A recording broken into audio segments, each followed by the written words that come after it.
We will call to order the November 8th, 2022 meeting of the Indian River County Board of County Commissioners. At this time, it's my pleasure to invite Sheriff Eric Flowers up to the podium. He will be delivering the invocation this morning. That'll be followed by the Pledge of Allegiance led by Jason Brown, County Administrator. And we will begin the meeting with a moment of silent reflection for our first responders and members of the armed forces. Would everyone please rise?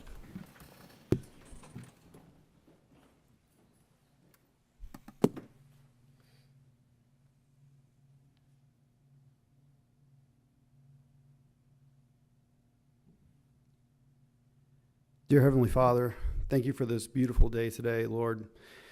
Thank you for this election day as our community comes together to make big decisions about the future of our local politics, our state politics, Lord, and our national politics. Please watch over all those as they travel today to and from the polls. Lord, watch over our county commissioners as they make decisions today for our local government.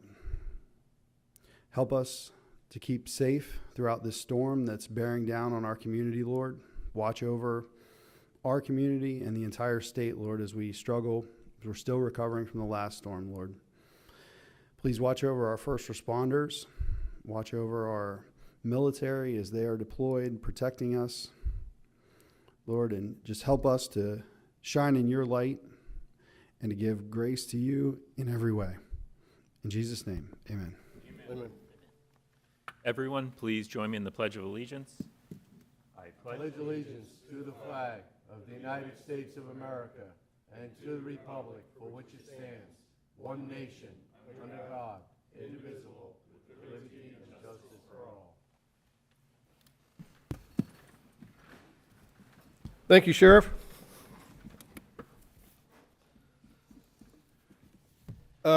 Commissioners, just would like to recognize a few folks in the crowd here. We do have Sebastian Vice Mayor, Mr. Fred Jones is here in the audience. Welcome, Mr. Jones. Good to see you. We also have Commissioner-elect Darrell Lohr is in the audience. And I believe I saw City of Vero Beach candidate Tracy Zudans in the audience. So welcome to all of you for coming this morning. Appreciate it. What about... Oh, and former Representative Ralph Popple. Oh, good morning, Ralph. Good to see you again. We've had a request from the county administrator to add a Hurricane Nicole update, so we'd like to add item 11C. And are there any other additions, deletions to the agenda? Yes, Mr. Chairman, I'd like to table item 11B and bring that back on November 22nd when the new commission is fully seated. Did you want to wait and just do that when we get to that item? Why not just do it now so we can break the anticipation of having that item being discussed? All right. Any other additions, deletions to the agenda? Mr. Chairman, I'd like to move 15A and 15A2 to after proclamation so the chief and the director can get back to work with dealing with the hurricane stuff. Okay, we're going to move item 15A1 and 15A2 to follow proclamations. Are there any other additions or deletions to the agenda? Seeing none, all in favor, signify with aye. Oh, I'm sorry, I need a motion, please. Second. I make motion. We have a motion by Commissioner Flesher, second by Vice Chair Ehrman. Is that correct? Council, Yes. waving to us. Just if the item is to defer, if part of the motion includes deferring, tabling 11B, Chair, it's your call on this, but you may want to abstain or on the vote of that, as that may have an impact on you. Okay, if that's your recommendation, then that's fine. So I will be abstaining on this vote. So with that, all in favor of the motion signify with aye. Aye. All those opposed? Hearing none, the motion carries 4-0 with Commissioner O'Brien abstaining.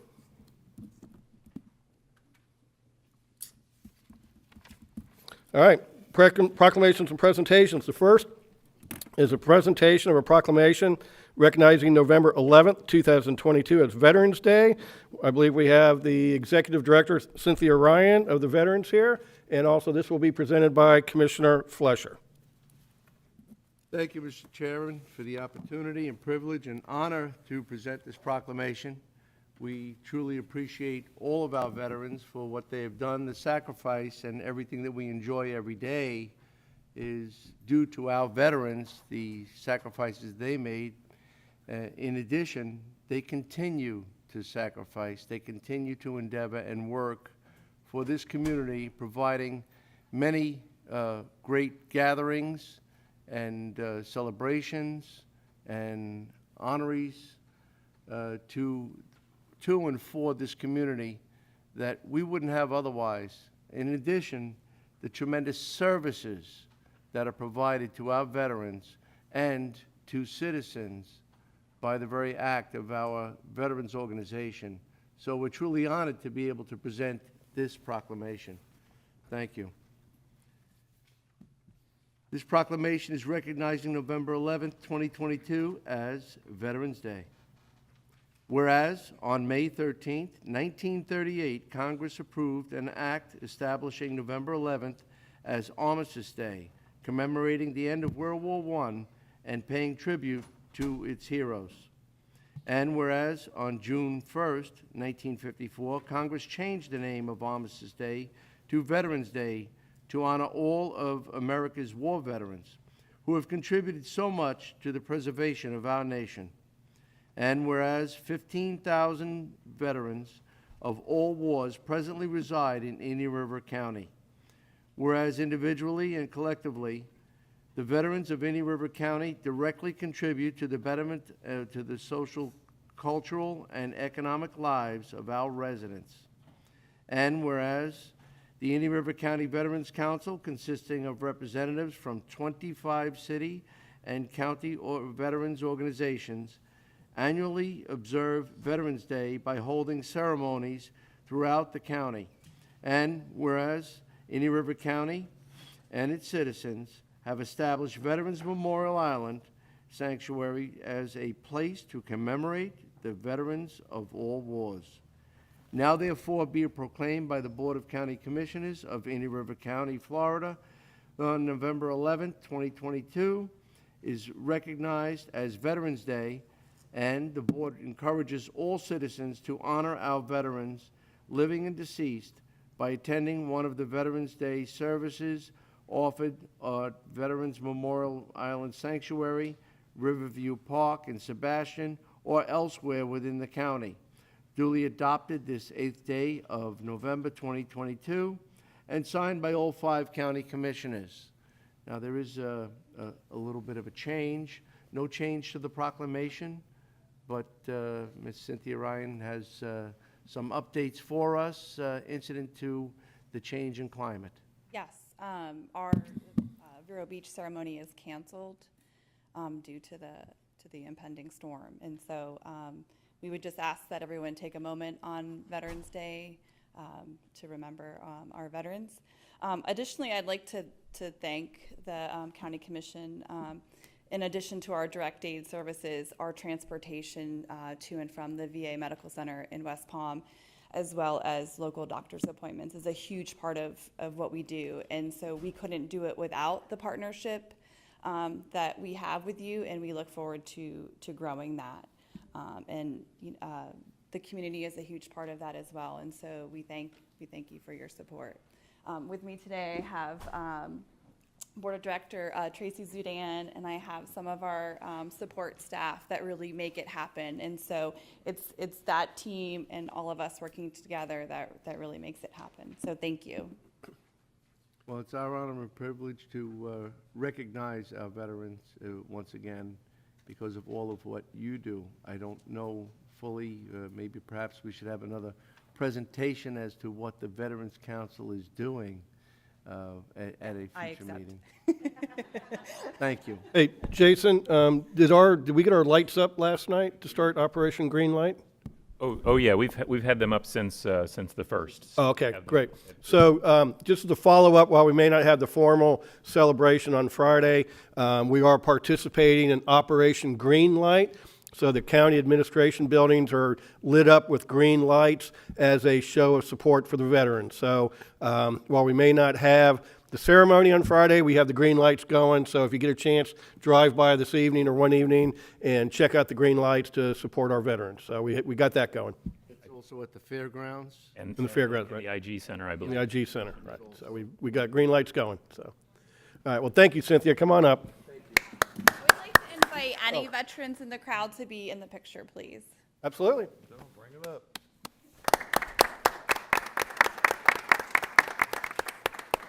Come on up, Mr. Vice Mayor.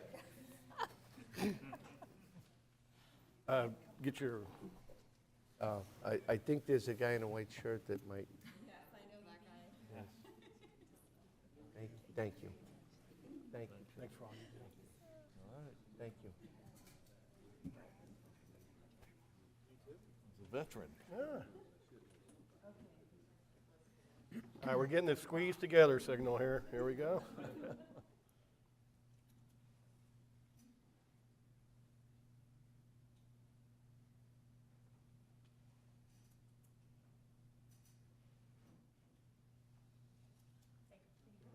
Great job. Thank you for all you do. Yeah, I'd love to. Thank you.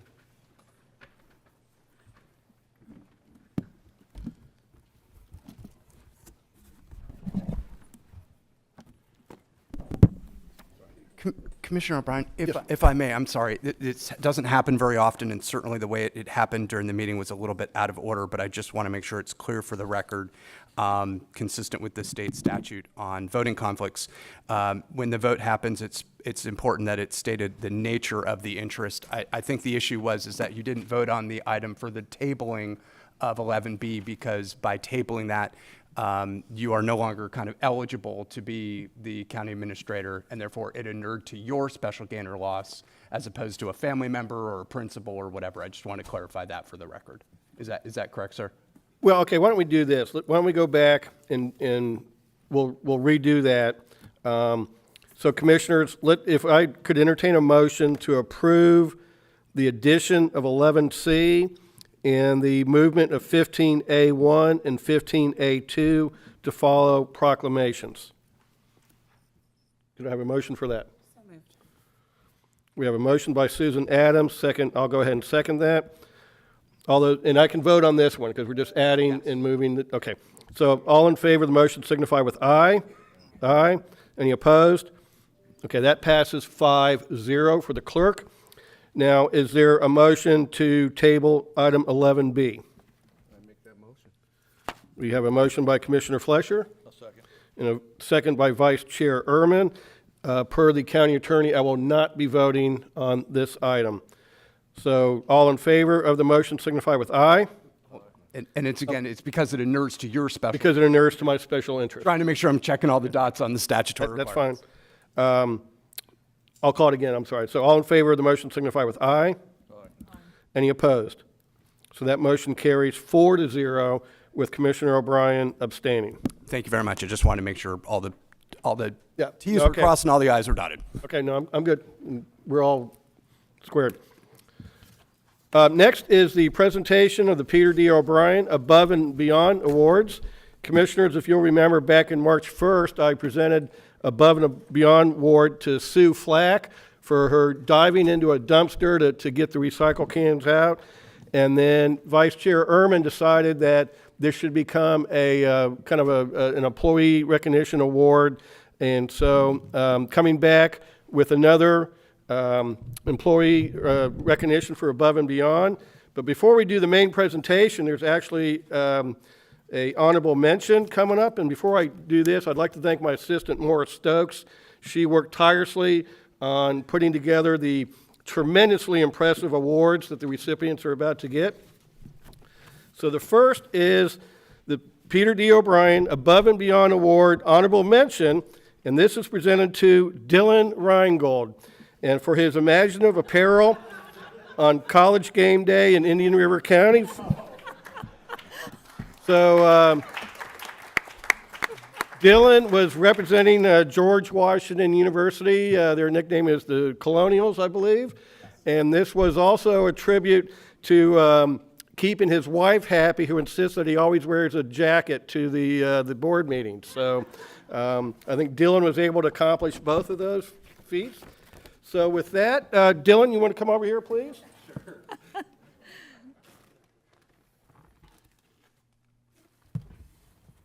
So first, we have this Olympic gold medal that you are honored to receive. There we go. And then, of course, the highly coveted cup, the Peter D. O'Brien Above and Beyond Award. Highly coveted. In my office. Highly. And most importantly, the chairman's wife homemade key lime pies. Now, these a little bit smaller than the big award, but it's a his and her, so you can share. So with that, I congratulate you for your honorable mention, Dylan. Thank you, Commissioner. All right. Oh, wait, oh, and your certification, most importantly, yeah. Get a certificate, too. We also have a second honorable mention award, and this Peter D. O'Brien Above and Beyond Award honorable mention is presented to Rich Spirica for his bravery under fire of the confetti cannons on College Game Day in Indian River County. And you have to look in the background. You see the guy crouching down there in the back? So that's Rich back there. He's loading and unloading that cannon. Forget what Jason's doing there. He's just kind of messing around his Heisman Trophy thing there. But actually, I want to thank Rich very much, because actually Rich bought the confetti cannons out of his own pocket. He bought the confetti out of his own pocket, and then he went and packaged it all together so everybody that got the confetti cannon had their team colors blowing up on them and stuff. And so I just wanted to thank Rich for all he did to make that a big part of College Game Day. So Rich, you can come on up.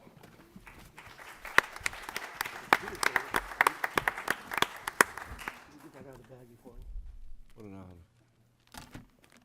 So Rich, you too get the Olympic medal medallion here.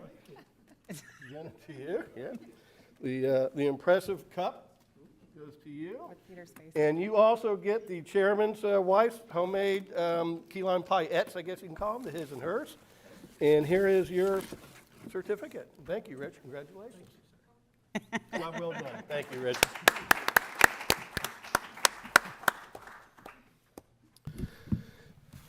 And now the main event. The Peter D. O'Brien Above and Beyond Award is presented to Humansha Mehta for his 100% team spirit and commitment on College Game Day in Indian River County.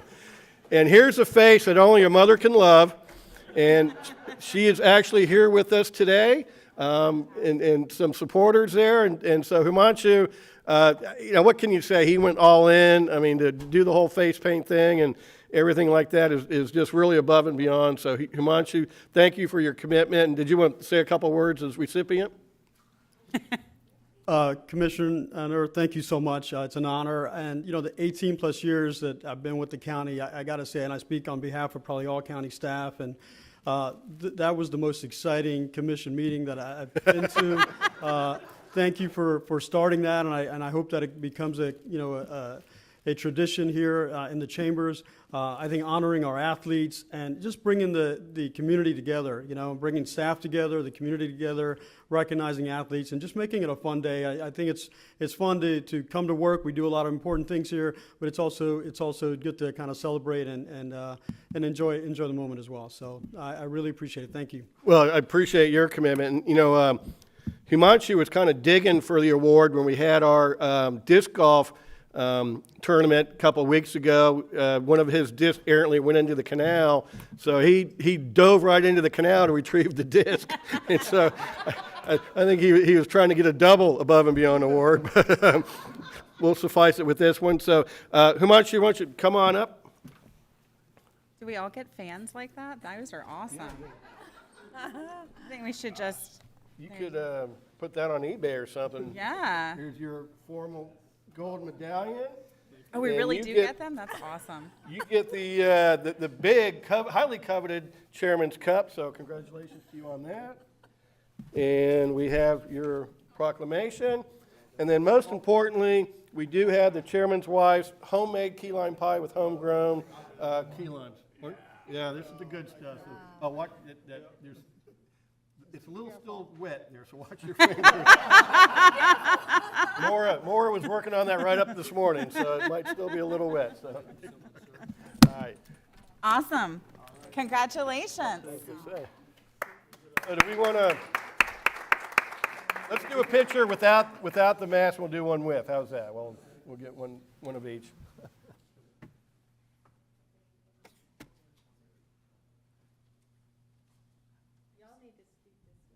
Sue, take a couple steps to the right there. Keep going. Keep going.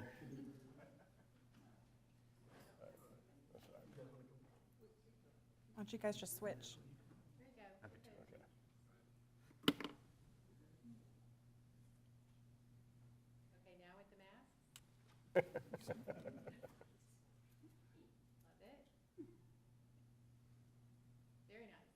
All right. Awesome. Good. Congratulations. Thank you very much. We should just, Okay. You never know. yeah, this will be my. What are you gonna do next year? I should have done this before Halloween, and we'd have a I know, then we costume. wouldn't know Yeah. how to get costumes. We could just be Hamachi. It's Yeah. not Don't. Yeah. Watch the underside of that. It's still a little wet. on the underside. Maybe you just hold the top right there so you don't get the, there like There we go. Okay, that concludes presentations. There's no minutes for approval. We now move to informational items. Oh, I'm sorry. Yeah, thank you very much. So we'll do 15A1. That is the minutes of the Emergency Services District meeting of August 16th, 2022. Is there a motion to accept the minutes? Motion approved. I'll second that. Any discussion on the motion? All in favor signify with aye. Any opposed? That carries 5-0. 15A2 is the approval of the advanced purchase of fire rescue apparatuses. Motion to approve. Okay, we have a motion from Vice Chair Ehrman, second by Commissioner Flesher. Just for the audience, apparently there's an extended wait time of 18 to 24 months to get any type of fire trucks or ambulances and such. These are items that we would normally purchase, and we're just kind of putting in the advance order now because of the time delay. And also, there's a couple of price hikes upcoming, so we're trying to lock in the lower price and get in the queue to have these delivered on time. Is that pretty much correct, Chief? Yes, sir, Mr. Chairman. We're saving up between $300,000 and $450,000 by ordering them early, and we've just been informed that our delay is up to 30 months now. Oh, boy, okay. Holy cow. All right. So we have a motion by Vice Chair Ehrman, second by Commissioner Flesher. Anyone from the audience wishes to comment on the motion before us? Seeing none, all in favor signify with aye. Any opposed? That carries 5-0. Thank you, Chief. And you guys go out there to the beach and start blowing real hard, all right? Just kind of do your thing there. All right, now we are back to informational items. And I believe 7D, Sue Flack, you want to come tell us a little bit about the residential paper shredding event upcoming? Thank you, Commissioner. Yes, so Solid Waste Disposal District is once again partnering with Southeast Secure Shredding and WM to host a free residential paper shredding event. It will be held on Saturday, November 19th from 8 a.m. to noon at Southeast Secure Shredding, 3910 U.S. Highway 1. This is a free event for residents. They are allowed to bring, or encouraged to bring, up to 3 boxes weighing 35 pounds each to be securely shredded on site. Southeast Secure Shredding is incurring a $7 a car, a vehicle fee, of which Solid Waste Disposal District is graciously accepting from Waste Management. They are paying for that. So it's very exciting. Everybody come on out. And I know, Sue, in the past, this has been a pretty popular event. We do, 600-700 cars or something of that, so that's awesome. And I know Waste Management's been getting a little flack lately for some of the delays in the pickup schedule, but they are stepping up to the plate and covering that $7 per car fee, so I do want to thank Waste Management for stepping up and doing that. Okay. Thank you. Thank you. We also have the landfill and collection service changes for the Thanksgiving holiday, And then the full fall and winter holiday schedules for the library, aquatic centers, golf course, public shooting range, IG Center, and all county parks as part of the informational package. Does anyone else want to highlight anything else, or are we good? Covered it all. Okay. Moving on to consent agenda, we've had the request from staff to pull item 8A for discussion.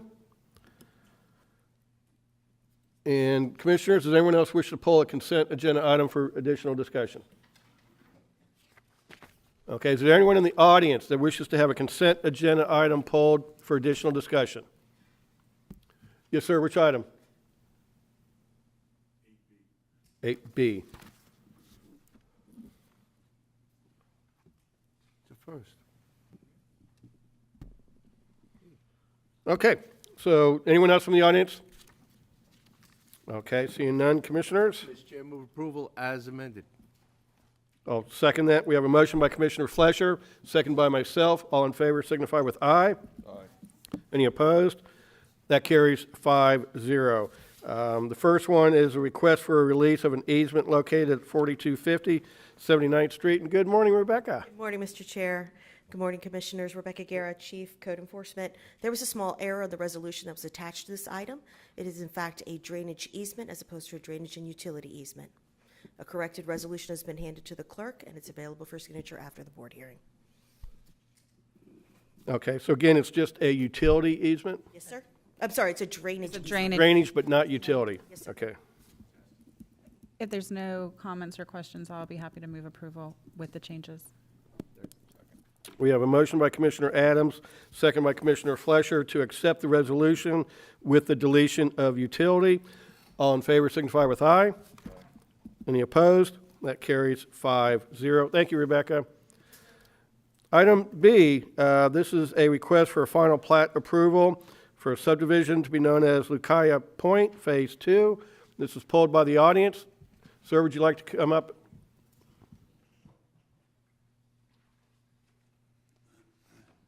Good morning. If we could have your name and address for the record, please. 4187 West 16th Square. I'm just curious if there's any recreational space in this plot.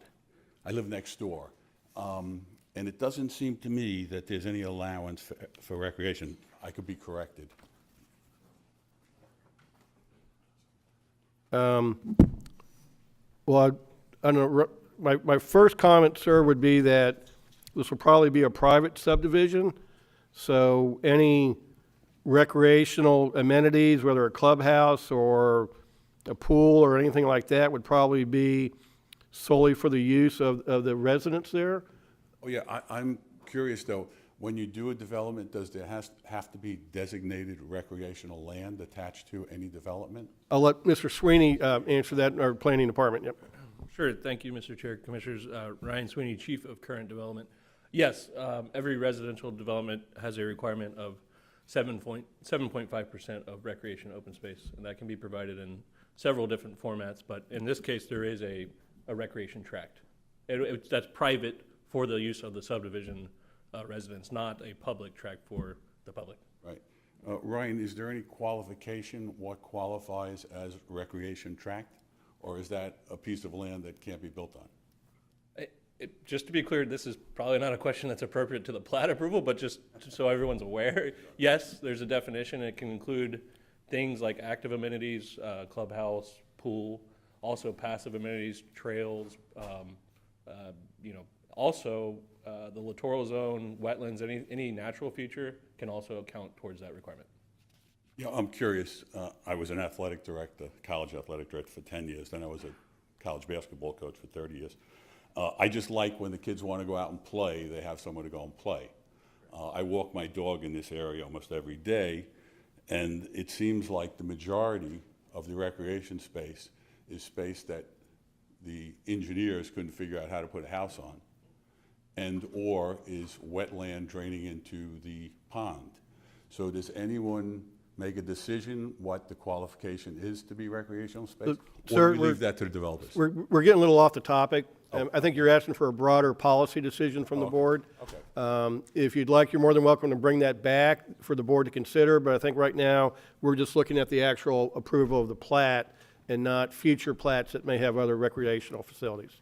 But if this plat didn't meet the specifications for recreational land, would, I believe Mr. Sweeney said it does meet the 7.5% requirement that we have.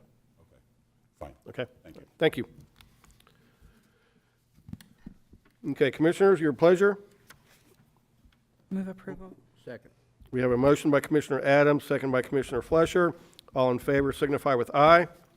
Any opposed? That carries 5-0. We now move to, there's no constitutional officers, there's no public hearings. We move to public discussion items, a request to speak from Bill Rigby regarding community development districts. Good morning and welcome, Mr. Rigby.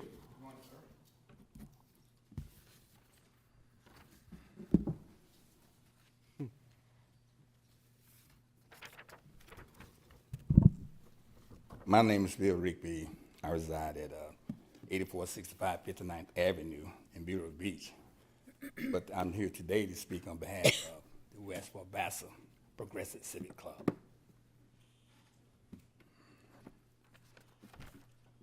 Before I start this morning, I asked a question on October the 18th, I think it was, that what, excuse me,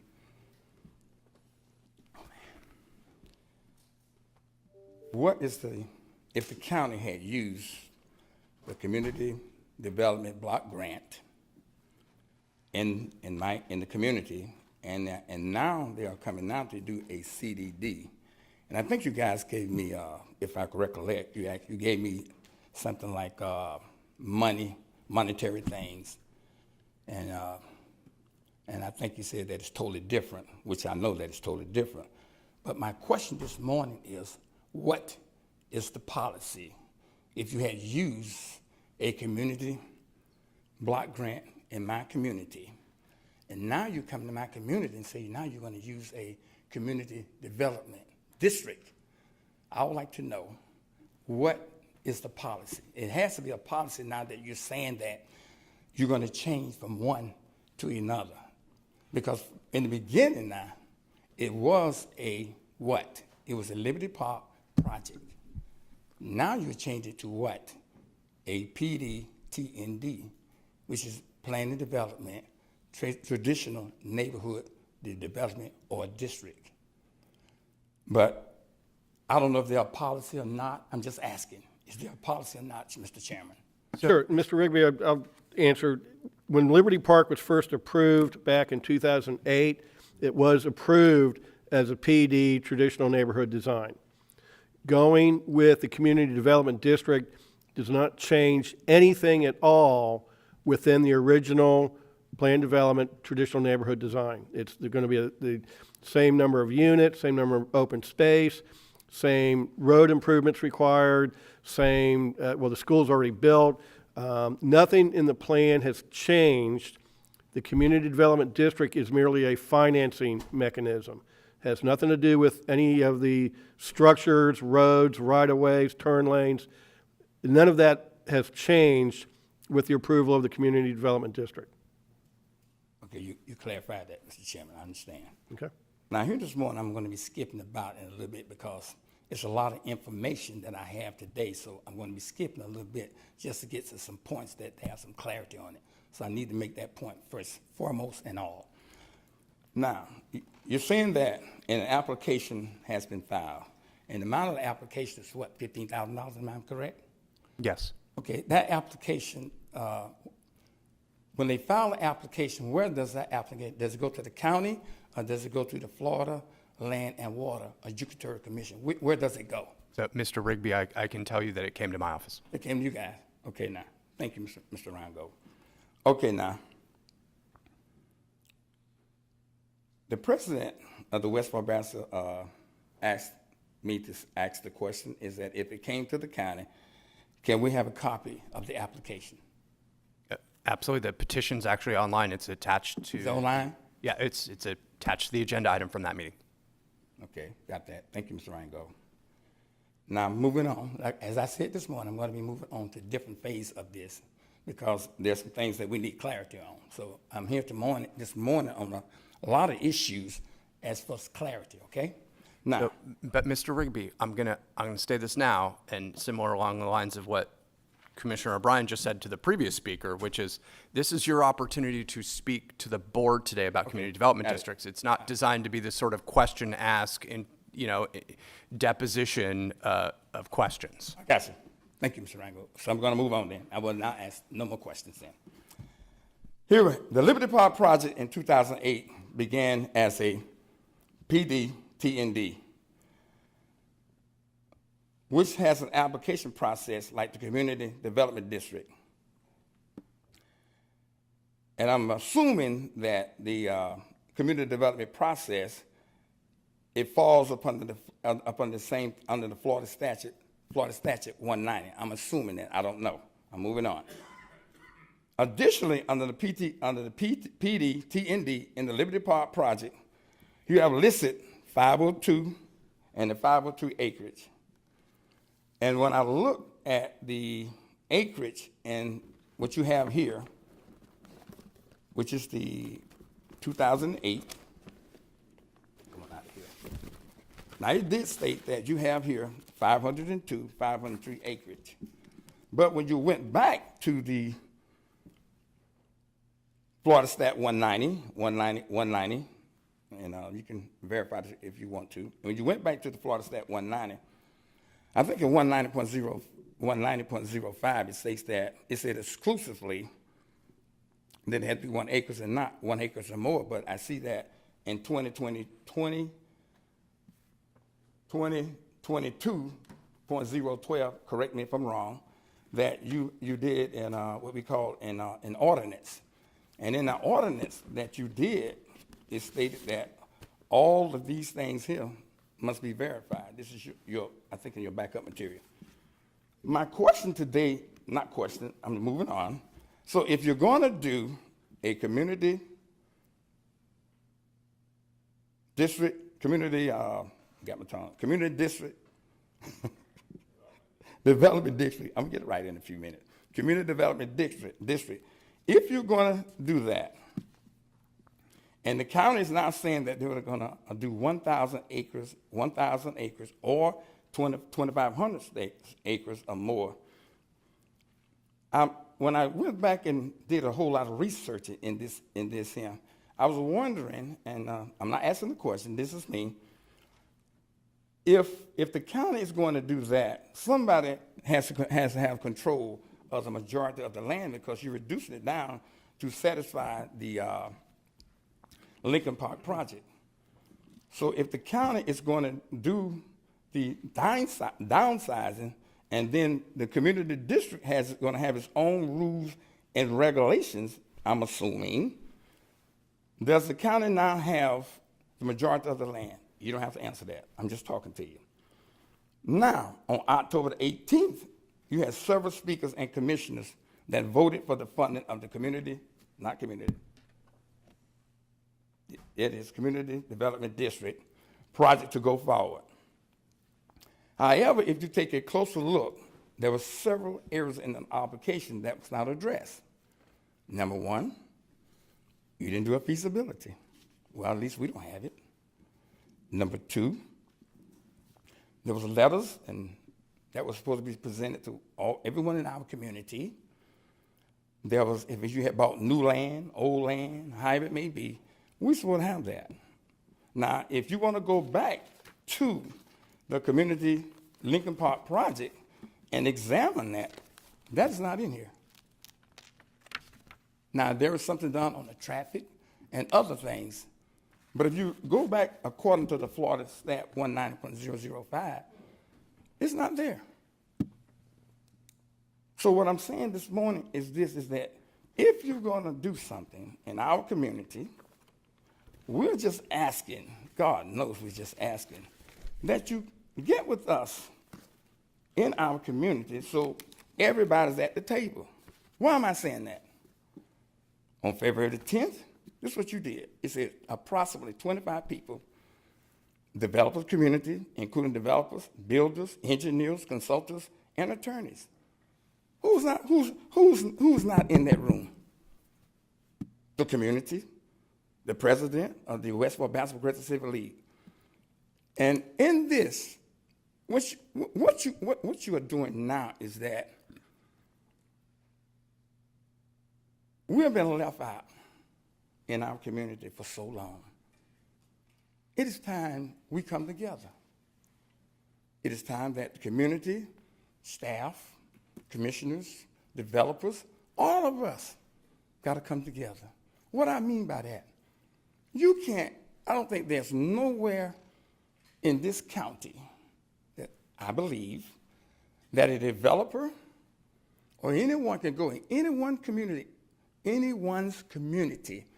and just pop up and do what they want to do.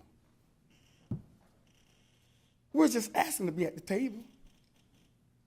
Whatever you do, and I think several times I have came and read what our bylaw says.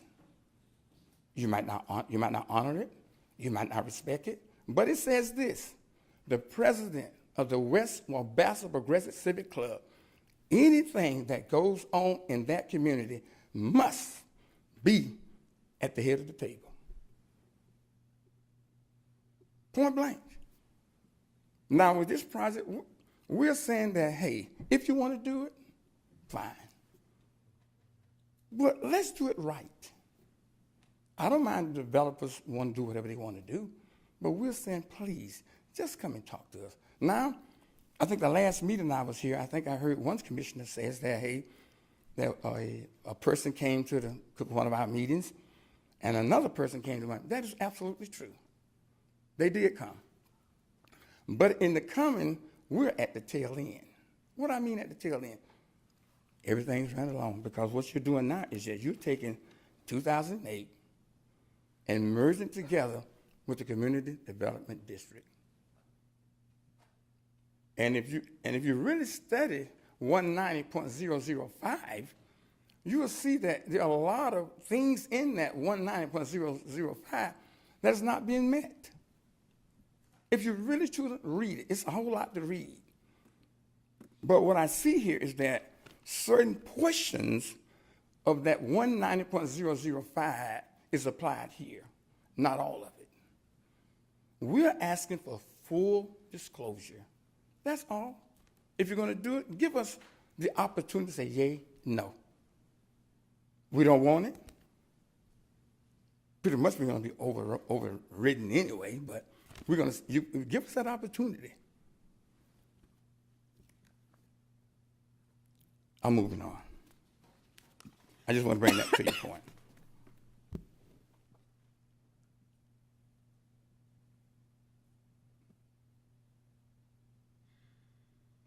Please, let me say this. The Liberty Park project, to my understanding, none of these are required because the Liberty Park project, it has an application, but the application is different from 190.003, 190.005, and also is different also from 380.05, which I stated on October the 18th. Why am I saying that? When you look at 190.003, when you look at 190.005, when you look at 380, last time I said 380, so I'm being a little bit more specific this morning. 380.05. It stated that everything that you did must be true and correct. That's what it states there, especially on 190.005. I'm not saying that it's all not correct and true. I'm saying some of it is. Some of it's correct in the application, the process that you're doing. Some is correct, some of it's not. So through the chair to Go Mr. ahead. Riepe, if I may, you wanted to talk about community development districts today, and I think you made a very good point or important policy question as to community involvement in the process. I think my concern is where you're diving into the specifics with the LP Community Development District is essentially you're asking the board to kind of rehear this decision that the board made a month ago. And I don't think we're really in the right posture for that. There's a public hearing process by which there's advertisements, a public hearing, notice, and the like that's held. I think we're kind of out of school if then at a later meeting, someone can come forward and basically ask for the board to overturn its prior decision outside of a public hearing process. So I'm a little bit concerned, and I don't think that would be appropriate for a rezoning approval or any other sort of public hearing process approval. I think you can talk generally about CDDs today, and I think your points and your policy questions are valid questions to raise, but specifics attacking the LP CDD process, I don't think is as appropriate today. Well, Mr. Reingold, I'm glad you said that, because I'm gonna say this morning in front of the commissioners and in front of the commissioners that you can say to me this morning, Mr. Rigby, I think that process is over. I think that I'm not going to allow you to rehash the process of it. But I think now, I could be wrong, Mr. Reingold, but I think under the Florida Land and Water Adjudicatory Commission and what they have filed, I don't think that you have the right to tell me that, but if you're saying that I need to do that this morning, I will respect that. I will respect your request. But I do know under Florida law, Florida Land and Water Adjudicatory Commission, I have a right to come here and speak, because what happened, it affects my community. But since you're saying that, you don't want to rehash that, and the vote has already been given, I respect that. I respect that, and I'll move on. But I'll say this. I will be back on that issue. Now, I'm moving on. I would like to read a parable this morning. And it's a good parable. And it says this: in effect, the normal functions of representative government are being passed, and statutory policies and appropriations are being proposed by this commission, and developments under the guise of constitutional, where their mandates impact the people without the input. That's a major problem. And let me remind you that you voted on this project. And we're saying in our community that we do not have due process under the 13th and 14th Amendment. And since you are not allowing me to rehash, or you're saying to me that I got to come back or in a different venue, I don't mind that. But I will say to you again this morning that you're violating the community 13th and 14th Amendment. What is that? Due process. I'm moving on. I have one more parable to read to you this morning. Mr. Rigby, Yes. we're really getting squirrely here, and you're making some accusations without any documentation. So I would ask that if you feel there were errors in the application, you put those in writing and then give those to the county attorney to review. But I don't like this vague level of accusations that we violated anybody's due process. The Community Development District was a public hearing. You were notified of it. I believe Mr. Kennedy, representing Liberty Park, reached out and contacted you regarding this. So I think we should be done with any accusations at this point. All I want to say is this, Mr. Chairman, is this. If you want to classify it as accusation, I accept that too. I really do. But I'm going to say this morning. Politics is a process of who decide who's going to get what benefits out of life. And the only thing I'm saying here this morning is this. You can say to me and the community that I'm making accusations here this morning. I accept that. But I'm not here to make accusations. I'm here this morning to point out certain references, not accusations. I mean, you may look at it totally differently than I look at it, and I respect that. The only thing I'm saying this morning is this. I don't think that has been done fairly. I really don't. And you're saying that it's been put out, whatever you say has been put out. I never seen no advertisement in the newspaper about it. I never did, Commissioner. Mr. Chairman, I never did. It was a public hearing, so it would have been advertised. Is that correct, Dylan? So first off, there was a public hearing notice that went out consistent with state statute. It ran, I believe, 4 straight weeks in a row before the public hearing was held. Consistent with traditional Florida law on due process rights and notice rights, when someone shows up to the public hearing and speaks, which Mr. Rigby did at that public hearing, he's essentially waived his due process and notice requirement argument. Mr. Rigby had an opportunity to speak. He did speak, and he did make comments to the board on the item before the public hearing was closed. I don't know what else to say about the due process and notice issue. I'm going to say this and take my seat now. In that meeting, I recall you said that you was only here for the funding. So when I heard funding, that means to me that I'm not here to speak on nothing but funding on October the 18th. That's what you said. We're here on only the funding, and you want to stick to the funding aspect of it.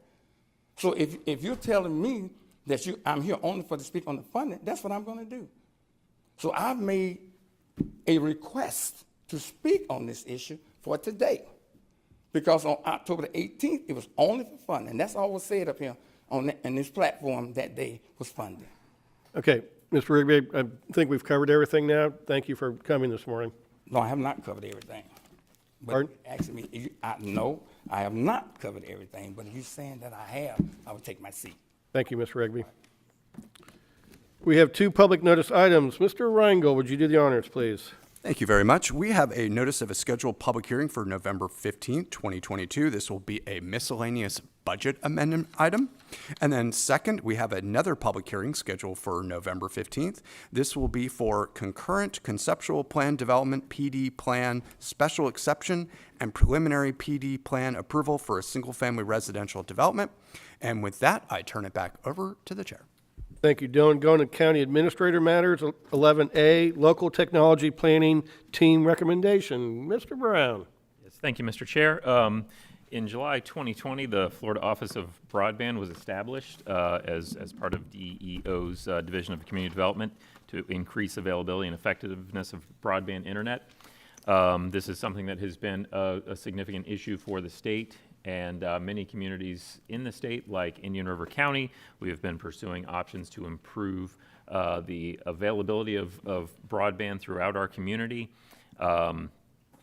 Late last year, September 2021, DEO launched the Local Technology Planning Team Initiative using the Broadband Planning Toolkit, and the local technology planning teams are tasked with working within their communities to understand the broadband availability and needs and supporting basically essentially grant applications for broadband grants from DEO.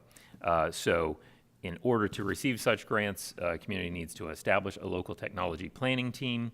The things that they're looking for representation on those is industry sectors such as libraries, K through 12 education, healthcare providers, private businesses, tourism, community organizations, agriculture, economic development organizations, local government, parks and rec, and local broadband providers. When staff was looking at how to establish a local technology planning team, kind of our existing Economic Development Council jumped out as a natural fit because it already has membership from a lot of these groups. Economic development, obviously, it has membership from local governments, our K through 12 education, tourism, private businesses, agriculture.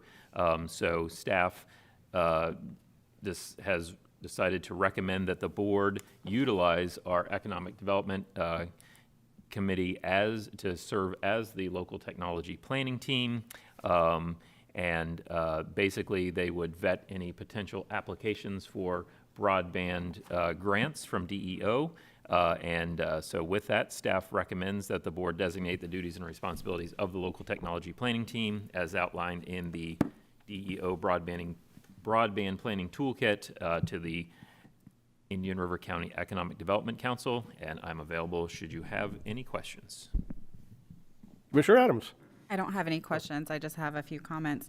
First, I'd like to thank staff for bringing this forward. We've really done a lot of hard work trying to align ourselves to be in the best position to take advantage of the DEO grants when they come down, both through the state and the federal funding that will pass through the state as well. This is kind of that final piece and gets us right in line with when those grants open up and become available, we have everything in place that we might need to go through the process to apply for them. So I think there's no need to create another committee or board when we already have one in existence that can certainly fill that role. So I think this is a great move. And unless there's any questions from my fellow commissioners, I would be happy to move approval. I think I heard Commissioner Fleischer. Okay. We have a motion by Commissioner Adams, second by Commissioner Fleischer. Is there anyone in the audience that wishes to comment on the motion? Seeing none, all in favor signify with aye. Any opposed? That carries 5-0. And we tabled item 11B, but we added item 11C, the Nicole update. Mr. Brown. All right, thank you, Mr. Chairman. Just wanted to provide a brief update on subtropical storm Nicole to the board and our ongoing actions in preparation for that.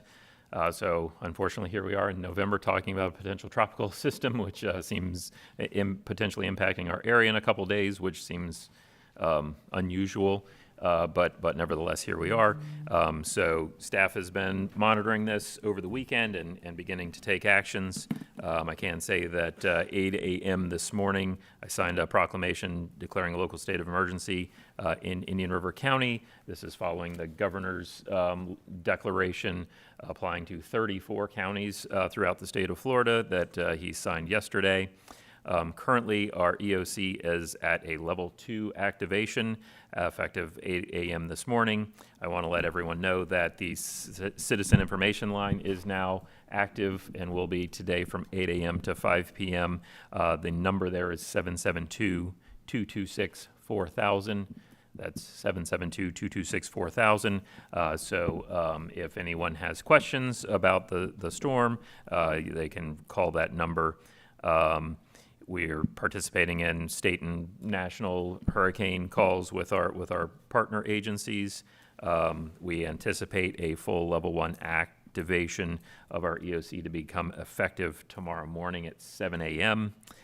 We also have announced that we will be opening 3 shelters at 2 locations. First is and that will occur beginning tomorrow morning. They will be open. First is the general population storm shelter, which is at the Vero Beach High School Freshman Learning Center on 1501 19th Street. We are opening our pet-friendly shelter. I want to note that this is a location change. We have historically housed that at Liberty Magnet. It will not be at Liberty Magnet. It is going to be at the Vero Beach Freshman Learning Center in a separate wing from the general population shelter that's in the 800 wing. There's a different entrance, so please look at the county website and our socials for that. And then our special needs shelter will be, as usual, at the Treasure Coast Elementary School at 8955 85th Street. Indian River County Schools and extended daycare are in session today. Understanding is that extracurricular activities will be canceled today and schools will be closed tomorrow and Thursday. In line with the schools, the county is planning to close our facilities tomorrow, Wednesday, and Thursday, November 10th. As you know, many of our facilities are scheduled to be closed in observance of Veterans Day on Friday, and we anticipate reopening facilities on Saturday. These apply to county offices only, and there may be a difference in constitutional officers. Also, solid waste, want to provide an update on that garbage collection and recycling collection will continue today. and it will be suspended tomorrow. And our landfill will remain open until noon tomorrow, at which point it will close. And we anticipate reopening that on Friday. I will note that these collection changes impact the unincorporated area. We ask citizens to contact their municipality. I will also note that all 5 customer convenience centers are open today. Normally, we have a staggered closure. Half of our convenience centers are closed on Tuesday. They're all closed Wednesday. Half are closed Thursday. In light of the fact that they will be closed Thursday, all of our customer convenience centers will be open today. So if residents need to take care of their last minute garbage, all 5 will be open today. And then the plan will be recovery of garbage collection on Friday, and we will make up the missed collections for Wednesday, Thursday. On Friday and Saturday, we will suspend recycling for the remainder of the week, and we will resume normal recycling activities on Monday, along with normal garbage activities. So we are, and we continue to post information on our social media sites about our actions, and just coordinating with our partners and preparing for the eventuality of subtropical storm Nicole impacting us. It is forecasted per the official forecast from the National Hurricane Center to arrive overnight Wednesday night, Thursday morning as a hurricane right in our area, just near Indian River County. So this is a bit of a surprise that we're having this. And I'd ask folks to, make sure that you're taking your preparations seriously and prepare for this storm. So with that, I will turn it over and am open for any questions. Yeah, thank you, Jason. I assume that we've notified our brush pickup contractors that in all likelihood we're going to be needing them. We began communication with them on Sunday, and I actually have a notice to proceed in my inbox, which is something that we do normally before a storm. We notify our debris hauler and our debris monitor that, hey, we anticipate we're going to need you, and we go ahead and execute that notice to proceed, and I anticipate doing that, executing that today, so they will be on notice to be prepared for any debris actions that we need following the storm. Okay, good. And I know that they're only forecasting it to be a possible Category 1 when it comes ashore, but the last couple of years we've seen a lot of these things just explode almost overnight, and we get it's just going to be a tropical depression or maybe a Cat 1, and then 48 hours later you're staring down a Cat 4 or 5 coming right at you. So I think it is good advice to people to take this seriously and to make your preparations. Don't take it lightly. We had a lot of power outages just from Ian, and that was just 66-mile-an-hour winds. It's highly likely this is going to be a lot higher. So I would strongly urge everyone to take this very seriously and to go ahead and undertake your personal procedures to prepare for a hurricane coming pretty much almost right at us. Mr. Smith, good morning. Thank you, Mr. Chairman. I was on the phone with Judge Schwab this morning. Courthouses will be closed in this circuit for the rest of the week. I wanted to get that on public record so anybody watching will know that courthouses are closed in the 4-county circuit the rest of this week. Well, is that effective immediately or starting tomorrow? That'll be tomorrow. Tomorrow, okay, good. All right, thank you, Mr. Smith. Mr. Chair, Commissioner Fleischer. I want to point out that there were still some scattered debris piles from the previous hurricane experience, and I know that people have placed their stuff closer to the roadway. Are we doing anything at this time to ensure that we recover that so that it doesn't become another peril? So our debris hauler completed our debris cleanup from Ian a couple weeks ago. There are reports that some people have debris about. Waste Management will continue their pickups today. If there's a problem area, we can try to address that, but there's not a whole lot of time to deal with that, and there should be pretty few and far between on debris. If anyone is aware of any particular situations, I'm happy to have staff try to take a look at those between. Agreed, this is a short notice storm. You normally get a little more notice as to where we're going, and we see a whole lot more spaghetti before it gets here. But in addition with that, I did want to point out, today is Election Day, as we talked about earlier today. There are a lot of signs out there. I want to encourage all of those candidates and those who place signs out that challenge our code enforcement folks. Can we try to recover them tonight or tomorrow? They're of no value tomorrow morning in any way, and I just want to encourage everybody to try to recover them swiftly this time, because they could create more of a hazard than they were ever intended. Okay. Sorry. Are you wanting staff to pick No, up? well, I'm very hesitant to do that No, on an election day. No, I did not suggest that. Okay. If you made it in any way, shape, or form.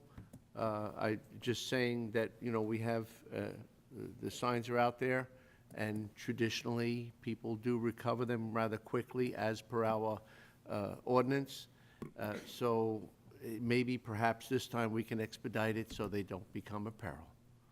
The people should take ownership in what they've placed out to bring back, so that they don't create an undue harm to the other citizens who are unwittingly just trying to take care of what they have to. And the signs could be a hazard and a hindrance to public safety. Thank you. I would certainly encourage. Yeah, no, I to get didn't. those. Chairman, if I would, Jason, would it be helpful, we have a canvassing board meeting, obviously, today after this meeting. I would be glad to mention it to the supervisor and see if she could send an email out to all the candidates to maybe, pick up your signs as rapidly as you can. Would that be helpful? Yeah, that's fine, and we can even do that with the folks that we have permits with. We're happy to send an email out encouraging, please, with the approaching storm, please get your signs cleaned up before the storm gets here as soon as possible. We're happy to do that as well. Mr. Vice Mayor. Yes, sir. Good morning, Mr. Chair and Board, County Commissioners. I just wanted to say, piggybacking off on what's going on with this storm, I know it was said earlier that the Vero Beach, that they were canceling the Veterans Day ceremony. I just got confirmation that we're also canceling it in Sebastian, so it will not be going on this Friday at 11 a.m. at Riverview Park. It has been canceled. Just want to let you know that. Thank you. Any other questions, comments? Chairman, if I may, Mr. Spurka, do we have any information so far on the beaches so far? What's going on with any erosion and what we might be expecting? Right now, from what the reports I'm getting, the beaches are being pounded at this time. That's best I can tell you. We're starting to see some sand, but we also see it get into the system and come back. So we're looking at it. Staff's out monitoring it. The storm's still far off, but the wave action is coming in from the storm. So we're going to continue to monitor it. With the winds that we're seeing now, it's pushing it onto the beaches. It's pushing the waves onto the beach. So we're seeing some erosion, like I said, and it's just we continue to monitor, and we'll go from there. It's the best I have it right now. Staff is on site at this time, looking at our beaches. Commissioners, anyone else? Okay, moving on. Departmental matters, general services. 12C1, the Archie Smith Fish House Pavilion construction and demolition of the Archie Smith House. Good morning, Beth and Wendy, and Mike, okay. Good morning, Beth Powell, Parks and Recreation Director. Good morning. We have a presentation in the folder. We can pop that up real quick for both items. We are returning to you after our meeting in April with a discussion on the Archie Smith Fish House and the decking where the ice house had been. And so we're going to go through a couple pictures, make sure everybody is aware of the situation there. real quick. Thank you so much. Thank you. So the Archie Smith Fish House is a property that was purchased under Conservation Lands program. However, the property is not part of any of our Florida Communities Trust obligations. So I'd like to put that out there real quick. We do have, the property is located in the north part of Sebastian on the lagoon. It's about 1.15 acres. These are some historical photos of the ice house and of the dock that was there at that time. The fish house and ice house is on the National Register of Historic Places. This is a Riverview point of view with a historic image. So you can see this is the house that is currently still standing. This structure is gone. The dock has been rebuilt. This was the ice house, and all of these structures had been removed or torn down at some point in time. So those were not existing anymore. Again, just a quick layout, the fish house or Archie Smith house here, and then what was called the crab house, but we refer to as the ice house, is located here. And this is what had collapsed into the lagoon approximately a year ago, and this is the matter of question and direction that we received from the board in April. So again, just some historical photos if we need to refer to those later. This is the condition of the house when we purchased the property, of the ice house and of the main structure. Again, for reference, the property actually extends west over Indian River Drive there, and this is the house and the ice house. And then this dock had been completely rebuilt with Florida Inland Navigation District funding. This is a aerial photo from January, February 2022. So this shows you the dock structure. It shows you the current condition at that time of the ice house, which had begun to collapse into the lagoon. And we had installed turbidity curtain and done some emergency protective measures for that flooding debris. And since that time, this structure has been demolished and removed. Board's direction to us in April was to look into the ability to replace this area, which was the footprint of the ice house, with a decking structure and a covered pavilion that could house educational information for the public use that would commemorate the structures that had once been there. And the staff did do that. We put that out to bid. Let me get you the date for that. On June 17th, 2022, we advertised this under RFP 2022-066. Bids were due on July 13th. However, we've received no responses to that RFP. As a result, what we ended up doing was we reached out to a contractor through our Sourcewell contract. Indian River County participates in what is called a job order contracting contract through Sourcewell. Gordian is in the job order contracting, and so we reached out to them to find out if they had some availability to complete this scope of work. We have I'll just put it back on this last slide. Sorry about that. So we have reached out to Gordian. Attached to your backup is the proposal provided by Gordian. It is significantly higher than what we had originally estimated for completing the work, which is not necessarily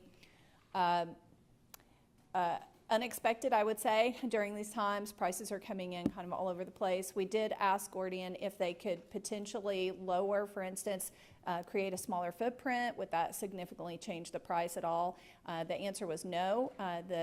The cost is driven at this time by being able to work over the water.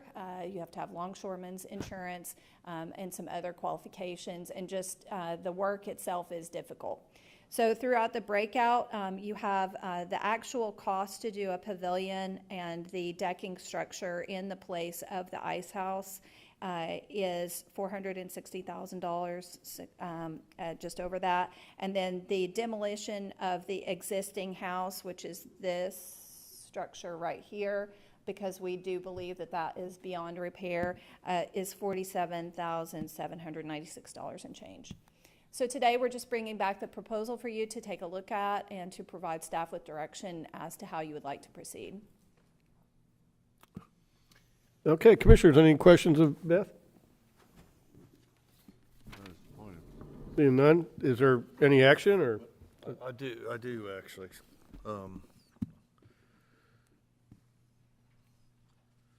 This project's, it's just like the next one, just like Jones Pier. We're doing great things, but they're being prolonged due to different things. I don't see costs going down in any time in the next year or 2 years or so. I don't know what it'll take for costs to get down. I mean, we're having to buy fire trucks 30 months early because we can't get them constructed. I mean, just on stuff like that you would think that we don't have. Definitely, we need to demolish the house. I've been up there a couple of times and looked at it. That definitely needs to be done. I like the idea of doing the dock, and I would tell you that I don't see anything changing, and if the money's there to do this, I think we just ought to go ahead and do it. Like I said, you said there was no cost change by making it a smaller footprint or anything like that? That's correct. So we ask if making that footprint smaller would help in the cost, thinking it might be, if we divide it by 2, would it come, the cost come down by 2? I mean, That wasn't. Yeah, I mean, the thing of this, we're going to keep moving this project back and back and back and back, and I think the costs are just going to get expensive. To me, I think it's time that we just go ahead and do this. So I would make a motion to approve option. Second. Or we have an option, alternate 2, I guess, would be to include the demolition and go ahead and go with the bid to do it, because we need to move along on this. We're never going to get it done if we keep just, pushing it off and pushing it off. So that's where I'm at. So I'll make a motion to go with the $47,796.24 and the proposal for cost to base the bid of $460, which would be a total cost of $508,407.90. So We have a motion by Vice Chair Ehrman, second by Commissioner Flesher. Any discussion? Commissioner Moss? Thank you. I mean, considering that we spent, $1.7 million back in 2007 to purchase this, I would agree you might as well go ahead at this time and make something of it, rather than let it lie fallow, so to speak. Thank you. Okay. Commissioner Flesher? Again, I'm even a little bit more excited about it. It's been a long time. I think Mr. Chairman and myself were here when we committed those county dollars, taxpayer dollars, in an investment, and we didn't realize how much it was going to deteriorate so rapidly. But I don't know if anybody's riding up and down in Sebastian along the waterfront. It is becoming more of a tourist destination than ever before. I think that we have an obligation to utilize the taxpayer dollar to reaffirm the investment that we made so many years ago. And I'm very enthused about some of the attracting elements that will be added to the deck. It's not just the deck. And there is also other applications that could be there. It could be possibly a venue at some point of things happening. But if anybody's riding up and down to Sebastian, it's growing rapidly. And I think we need a little bit more time before it gets to be where we want it to get to. But this is one step forward to move it in that direction. So I'm excited, and I appreciate the plans as well. Is there anyone from the audience that wishes to comment on the motion before us? Seeing none, all in favor signify with aye. Aye. Any opposed? That motion carries 5-0. Commissioners, I think we can take the next item, and then we'll take a quick break after the next item, if that's good with everybody. All right, so Beth, you're up again for Jones Pier. Thank you. So again, just a recap for Jones Pier Conservation Area. As many of you know, because you've been to the sites and we appreciate you coming out during the construction progress, we're nearing completion with a major portion of the project. The dock remains open to the public and is usable. Just a quick recap. This is a Florida Communities Trust obligation that we have to fulfill certain requirements, one of which is to have an interpretive or museum center. And the idea behind that was that it would always be in the bungalow cottage. The property was purchased in 2008 for $6.75 million. We do have a 45% cost share partner with FCT. We had a caretaker lease with Mr. Jones until his passing, so the property is both a historically significant as well as an environmentally significant property as it is on the Indian River Lagoon. It was part of our public use improvements are integral to our obligations with Florida Communities Trust, as well as the fact that this conservation area, though it's small in size, is definitely one of our most favorite conservation areas.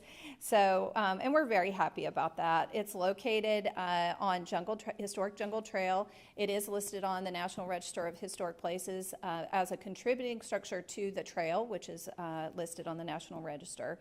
It's north of Old Winter Beach Road and south of County Road 510 or Wabasso Causeway.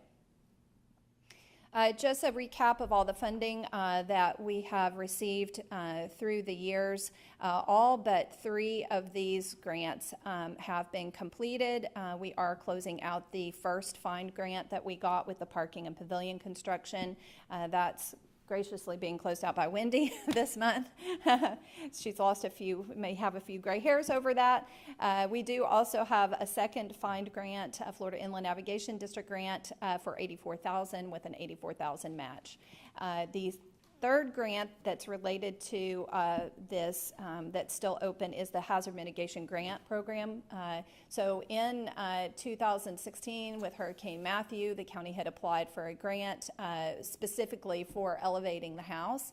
Our original quote was $65,000 to do that work, and boy, do I wish there had been a way to do that at that time, because we've had a lot of challenges along the way. Going through the Hazard Mitigation Grant Program is somewhat cumbersome, to say the least. It requires multiple levels of reviews, including the Historic Preservation Office. So federal reviews as well as local reviews are required. And when we originally got the grant, I don't think that anyone was aware of that fact. So going through the process has been there's been a learning curve there. There may be some opportunity to increase the funding allocated through the Hazard Mitigation Grant Program, but right now our biggest obstacle was getting the quotes in and the bids in to actually complete the work. So I'm going to quickly jump through this. This is an aerial view from January 2022. This shows you the parking lot. This is the bungalow cottage. It's referred to many things, but this is the house that Mr. Jones and his family actually lived in. This is the new pavilion right here, and the little cottage is hidden, tucked away behind this tree. This is the salt marsh that was constructed, and the site improvements you can generally see from this aerial view. Just a recap from Hurricane Matthew, and I sure hope that we don't relive this this weekend, because the storm surge was significant during Hurricane Matthew, and every storm is different and you never really can predict what might happen, but the lagoon did breach Jungle Trail, and it caused significant flooding throughout the entire site, not just to the house. This is a photograph of the house for Hurricane Matthew, just for reference, and this was at the point that we were able to get out to see the property, so it's not really representing the full damage or extent of damage that occurred within the house itself. Just for reference, because Hurricane Ian was more recent, I have a photograph here. This is after, it was in the afternoon after most of the storm had passed, but you can see that the structure sitting sort of in a hole because it's remained unmoved from all the other site improvements, was pretty close to experiencing water damage at the time of Hurricane Ian, which I would say was one of the lesser, we didn't have as much rain. There was some localized flooding, but it kind of came and went. And certainly Jungle Trail was not breached with that particular storm. So just a recap of the milestones: applying for the hazard mitigation grant, receiving funding from both the State Division of Historical Resources and also Florida Inland Navigation District. It is notable that DHR actually funded the design of the interpretive center so that we could maintain the historical nature of the structure while rehabbing the building and also in converting it over to an interpretive center or museum, which is one of our requirements. This is the design that we have and a representation of the improvements that would be made after the house is elevated. So this occurs in a two-step process. One is to elevate the house, and then the second is to complete the work to make it publicly accessible and to rehab the building. So I'll leave it there on that photo. So again, we not only put this out to bid once, we actually put it out to bid twice. So on February 10th, we did advertise under ITB 2022-015. One notable difference for this compared to the Archie Smith Fish House is we actually have plans. So that goes out as a bid as opposed to proposals. We did not receive any bids to this solicitation, and we did work with purchasing, and we're grateful for Jennifer's help and purchasing's help for that because it was a long process.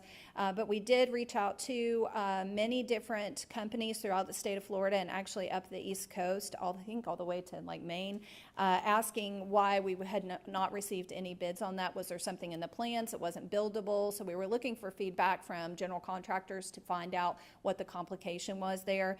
Unfortunately, I don't think that we really received anything that was helpful.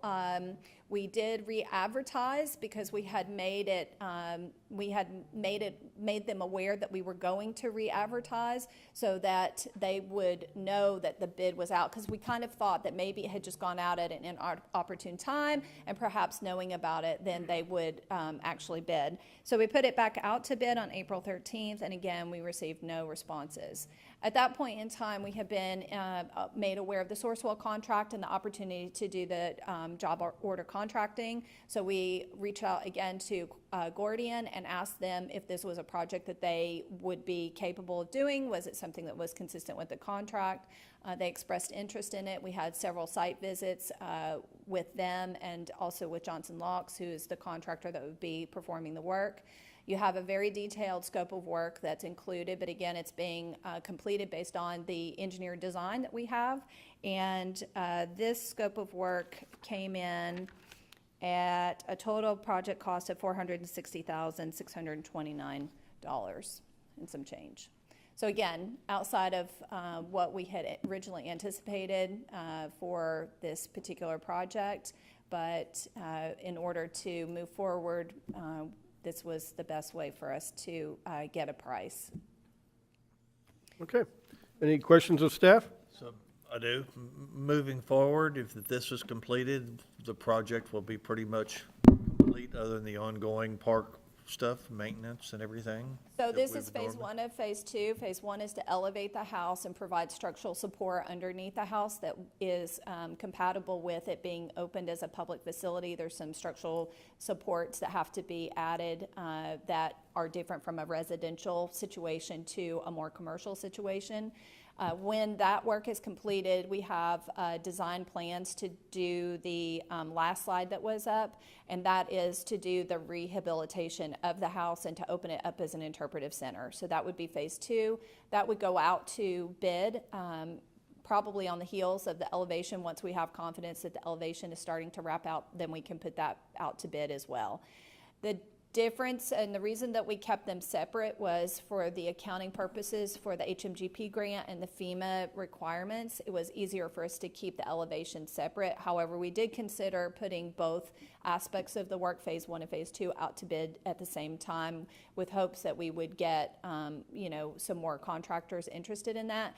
But the scope of work is somewhat different between the two jobs. You literally have to have a specialist who can come in and actually lift and move the house off of its existing piers, pour, I think it's 41 new piers with concrete, and then set the house back down. So doing it in those different phases to us made a lot of sense. So as soon as the house were elevated, the time frame from the Gordian proposals actually very, I think 132 days, which was, I think, surprising to us that it could be turned around that quick. But the idea being that as soon as that house is moved back onto the piers and it's set, then a general contractor who wouldn't necessarily need a lot of these special abilities to be able to move houses, et cetera, could come in and do the roof, the siding, the interior part of the structure, et cetera.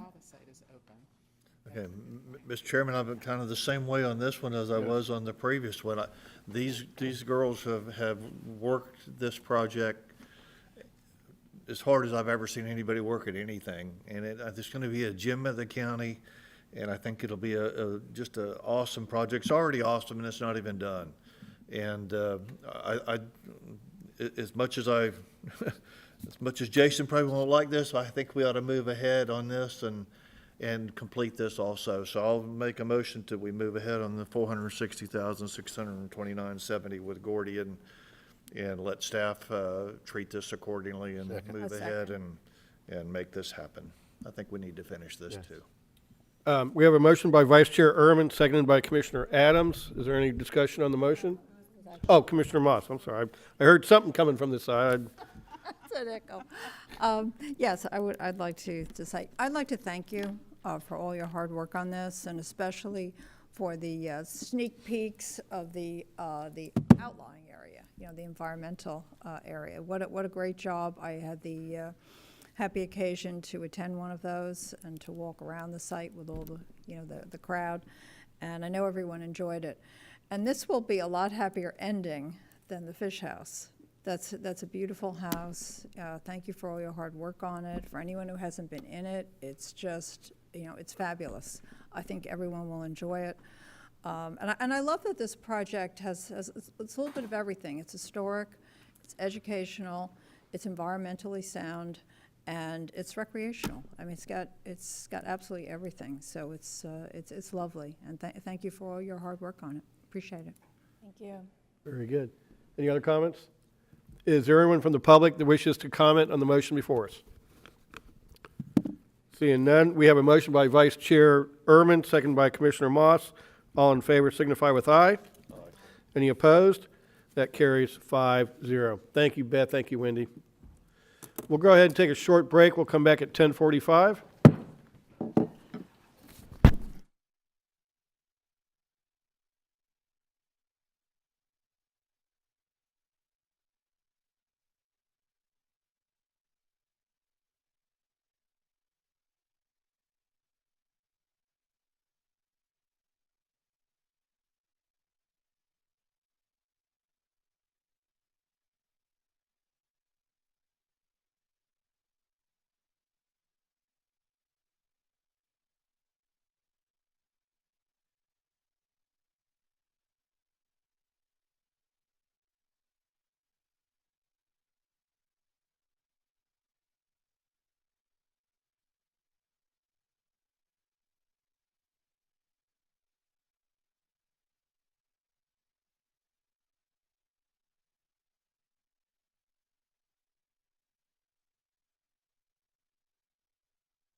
We'll call the meeting back to order. That concludes general services. We'll move on to Public Works, and I'm excited for this next item, the Summer Camp 2022 recap. And we have Rich going to kick it off? Oh, well, good. We're glad to have that. Alexis, good morning. Welcome. Good morning. Thank you. I am here today just to present what we had for a very successful Stormwater Summer Camp 2022. And I wanted to thank all of you for approving it for this first year, partnered with the Pelican Island Audubon Society. We hosted down at the house, and I have a presentation.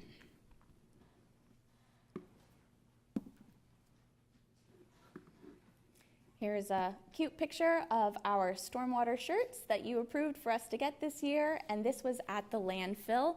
They loved Sue's presentation and the tour of the landfill. I got to drive the van all the way up the mountain. It was scary. The kids were scared. I made it. We survived. So here's the house. It's a gorgeous facility for us to host camp. It includes a classroom for the kids. We have outdoor trails and areas to host multiple activities. We had 2 separate weeks of camp and a total of 13 campers. It was a little low just because we didn't start promoting until a little late, too close to summer. So if we get approved again in the future, we will promote earlier. But some kids enjoyed it so much the first week, they even came back the second week, knowing we would be doing the same things. So it is a camp full of learning. We tell them they're going to have fun, but they're going to do a lot of science. So we give them what we call a pre-survey, so they don't think they're getting a test. But right in the beginning, they get a packet full of questions about things they were going to learn. Things about stormwater, about recycling, about biodiversity. We're trying to get a gauge of how much they know coming into camp versus how much they learned and gained knowledge post-camp. So you can see the average score from the pre-test was only 65%, and post-test, after all of the fun and exploring and learning they did throughout the week, the average score was 82%, which shows that this future generation is really going out into the world with a lot more knowledge about our lagoon and stormwater and how they can help our environment. They gained all kinds of knowledge from non-point source pollutants with stormwater. They got to go out doing water quality sampling with me at my normal sites, and they even tested it themselves. Every day we had buckets for them to reduce, reuse, refuse, recycle, and learn how to compost. They learned about biodiversity and advocacy, which is very important at their age, to learn how to teach others what they have now just learned. It was also important for a lot of these kids to learn working together, especially post-COVID. We realized a lot of these students hadn't been in groups with other students as often as they used to be. So they had a lot of fun learning, once again, these social skills with seining, kayaking, litter cleanups, and then a lot of critical thinking in our activities. So this is one of my favorite quotes. This was one of our students. His name was Ocean. And he actually said on his own, camp is physically and mentally engaging for all the kids here. And we thought that was a perfect summary of what we wanted camp to be. So not only are we learning about stormwater ties in general to environmental studies. So my purpose for camp was to not only talk about stormwater and just drill in that one concept every day, but they actually touched on multiple scientific disciplines. If you look at the wheel, this is a general subsection of these disciplines that all relate to environmental studies. And based off of the activities we did, we touched on all of these different disciplines, from the history of the lagoon, to seining, to learning about our local government projects when they visit Egret Marsh, kayaking, visiting the landfill, and learning about composting and the cost of these things versus recycling, erosion, our stormwater watershed model presentation, doing their own chemistry with sampling and testing of the water quality, and interacting with nature. So it truly was so much science in so little time. In 1 week, we had these kids all over the county doing all these different disciplines of science, and they genuinely enjoyed most of it. Some of it was a little intense, but they really enjoyed most of it. So we did put together a promo video to get some of their testimonies on what they enjoyed about camp, and we will watch it.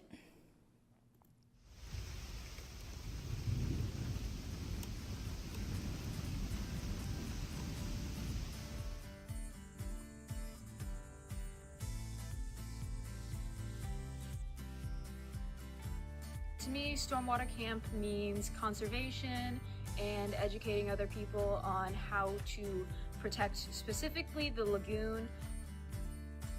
It means a lot to me. I like learning about the birds. I like learning about how the lagoon with the pollution. So when I grow up, maybe I could help with that. To me, camp means going out and making friends. To me, camp is helping the environment and raising awareness about the pollution in the lagoon. Camp is physically and mentally engaging for all the kids here.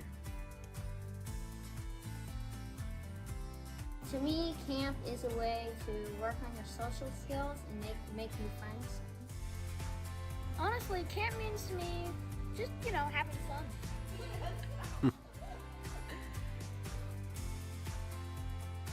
I'm learning about stormwater and like the litter and chemicals and pollution that gets trapped up in it, and then it goes into the lagoon and pollutes the lagoon. I pick up my own dog's poop because it pollutes the lagoon because it has bacteria and nutrients. It makes algae grow, which stops photosynthesis. Every day, people create 500 tons of trash.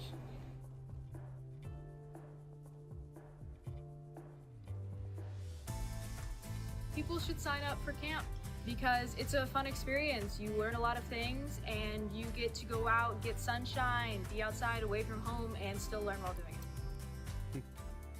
I think people should come to camp because it helps you with protecting the lagoon, which is a very good resource for the environment.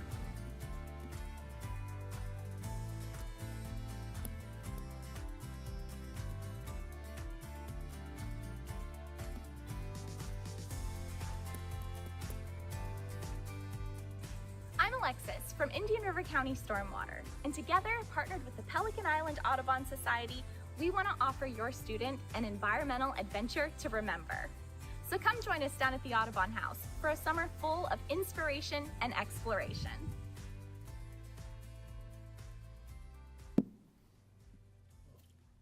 Okay, and so as you can see, the video is hopefully going to work as a promo for next year's camp as well, but I'm not asking for permission for that yet. I'm going to come back in the new year. This is really just to show how successful camp was and to thank you guys for approving it last year. I also just wanted to give this big thank you to all of these different volunteers and entities who came together to make this camp possible. We had a lot of people donate their time and different resources for those kids to have as much fun as they did. And that is it. Thank you.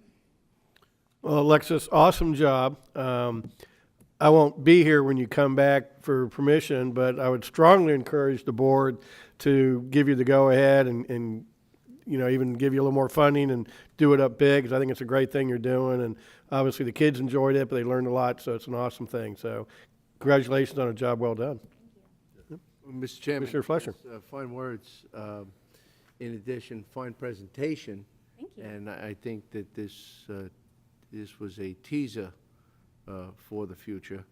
And in addition, a great save the date. So we'll look for that to be before us at a future date. Thank you. It looked like it was an awesome Yeah. experience for those kids, and thanks for doing that and putting forth the effort that you did. But how did the Public Works Director and the Resource Director do on the test, the pre-test and the? I'll have to and give the- it to him next time, but then Okay. he's going to want to camp. No, great job, outstanding. Thank you. Thank you. Thank you, Alexis. Moving on, we have a 41st Street left turn lane at US 1, property address 4086 Old Dixie Highway. And Mr. Spirikic. Commissioners, Rich Berget, Public Works Director. So what we have before you today is the purchase of 0.24 acres of property for a 41st Street left turn lane onto US 1. This project has been around for a little while, and with the Bright Line coming to a close, we're moving forward with obtaining right-of-way in these areas. Mr. Connor, who owns the property, and I were were in negotiations for a while. We obtained appraisal for $65,000. Mr. Connor and I, back and forth, we settled on $90,000. This is one of those where no lawyers are involved, no outside attorneys are involved. And at the end of the day, I believe that if we had gone any further, we would be with lawyers and outside counsel and experts and everything else. I think this was a win-win for the county. With that said, funding's available, and the 2022 capital improvement element that'll be coming to the board in December 6th. Staff recommends the board approve the purchase agreement in the amount of $90,000 with an estimated $700 closing cost, and to pay for the purchase of 0.24 acres for the properties located at 4086 Old Dixie Highway and 2185 41st Street, and authorize the chairman to execute the purchase agreement on behalf of the board. Yep. Any questions of staff? Mr. Chairman, I'm glad to see the O'Brien rule applied to the Public Works Department, and so I would make a motion to accept Saxon's recommendation. Okay. We have a motion by Vice Chair Ehrman, second by Commissioner Flesher. Anyone from the public wish to comment on the motion? Yes, sir. Please come up to the podium.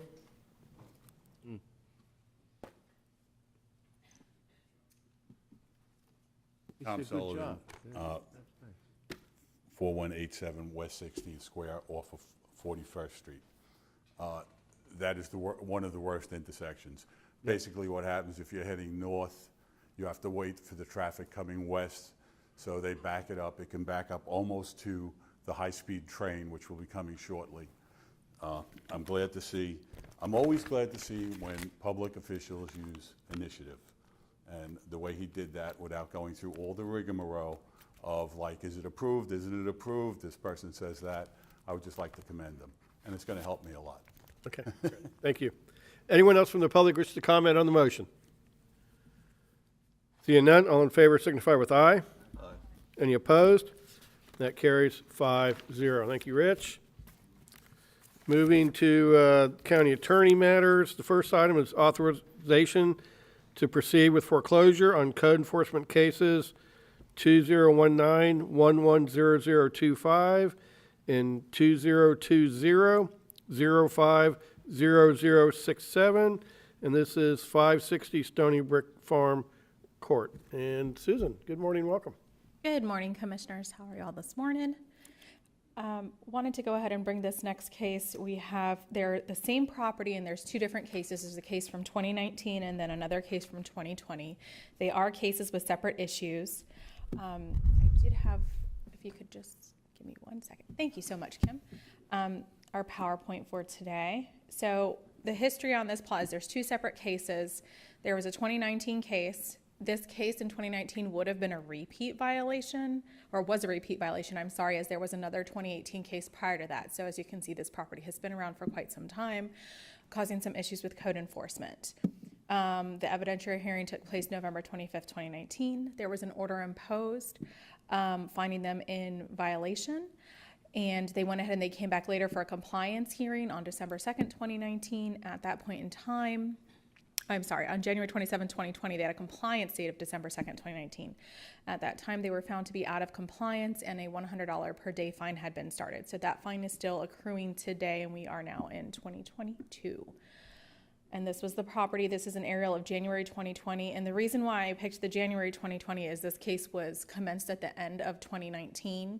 And they're really the aerials that I can get from our, I think it's called Eagle View or something or the other, that we can get aerials of. They usually go between January, February, the beginning of the year. So I figured this would be a more accurate depiction of around that time frame.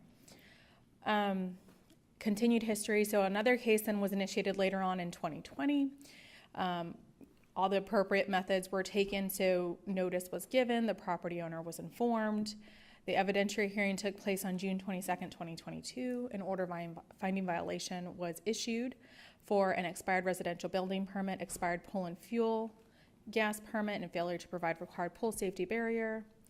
And there was an order issued imposing fine for $100 a day starting on that case on July 27th, 2020. So these are the two separate cases, and as you can see, this is an aerial picture from 2021. Once again, just a little, so you can see year to year how it's going. You can see the pool and everything. This is a photograph that was provided to me by staff. It was taken on 10/12/2022. The most current photograph I have of the property and the pool that seems to be one of the bigger nuisance issues here, and you can see the status of that. So at this point in time, staff has gone forward to the Code Enforcement Board this past month on October 24th, 2022, and we had requested that the Code Enforcement Board authorize the County Attorney's Office to move forward with outside counsel and seeking foreclosure on both the 2019 and the 2020 cases on this property. At this point in time, we are seeking guidance from the Board of County Commissioners to see whether you all would still like staff to proceed with this foreclosure proceedings on this property as to both the 2019 and 2020 cases.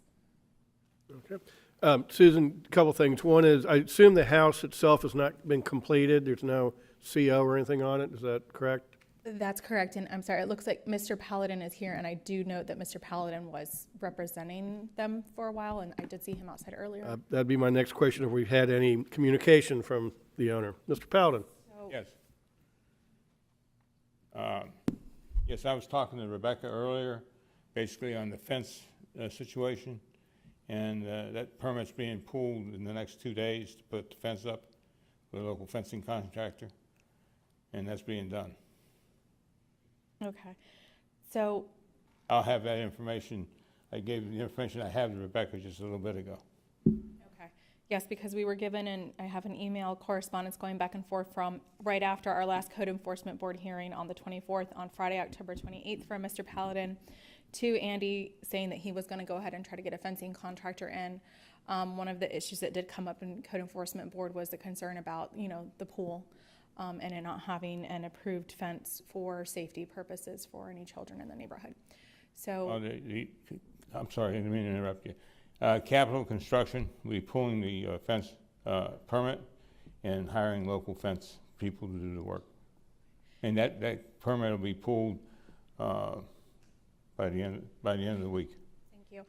And Commissioners, the fence permit is not the sole issue on this. There are other expired permits outstanding on the property, and from my understanding, the last information I received from staff is that the contractor who owns this property's contractor's license is expired, so I'm not sure how they're going to go about going ahead and fixing that. So we'll just wait for what the board wants to do, if you have any other further questions. Okay. Any questions for Susan? I think what we've done in the past, you know, it seems like nothing gets done on these projects that we've had coming recently to us until we actually start moving towards foreclosure. And then we finally get a little action. I imagine the fines now have accumulated to probably tens of thousands. Is that correct? Or I would assume so, Commissioner. I apologize, I did not get the actual calculation, but $100 a day for the past 3 years is very significant. They've been running since 2019 on one case, and then 2020 on this last case. So, Commissioners, what we've done in the past on these is told staff to move forward with the foreclosure process, which would, I think you said, takes kind of about 4 weeks or so till you get to a drop dead, go or no go position. So I would recommend to the board that we give staff direction to move forward, and that if the activities that Mr. Paladin has stated come true, and they are making progress to compliance, and staff could bring this back and the board can make a final decision. But you know, I think we need to be at the point where we just need to, you know, put our foot on the pedal and keep the pressure on them to get it done. So that'd be my recommendation to the board. I'll make that a motion, sir. Yeah, Okay. I'll second it. We have a motion by Vice Chair Ehrman, second by Commissioner Moss. And basically, you were clear on it, Susan, that go ahead and proceed, and then probably a month would be one of the December meetings, I would guess, come back and give an update, and then the board can make a final go, no go. Okay, so right now you're saying move forward with foreclosure, but if they come into compliance in the next 4 weeks, you want to come back and then reconsider moving forward with foreclosure? Correct. I think Are you okay with that? I mean, I just want to make sure I'm yeah, clear on no, the direction. yeah, go ahead and move forward. Okay. And then the second or third meeting in December, bring it back, please. Will do. Thank you. Okay. And is the clerk clear with all that? And Dylan? So I want to be clear. I heard from Mr. Paladin. I thank Mr. Paladin for offering to resolve the fence issue, but I also heard from Ms. Prado there are other issues out there. So if it's just the fence issue that gets resolved, the county attorney's office is still going to be moving forward with foreclosure. If everything gets resolved, then we'll be bringing back an item in December. I'll work with you, and you let me know all the issues that have to be resolved. And then the fence issue is just one of them, I take it. Yes. That's the only one I was aware of when I stepped up here today, so. So that's why I wanted to be clear. I just didn't want there to be a misconception that, the fence permit got I have no pulled. problem handling it this way, because that just gives me a little more leverage to get the people to get this thing done. So actually, you're helping.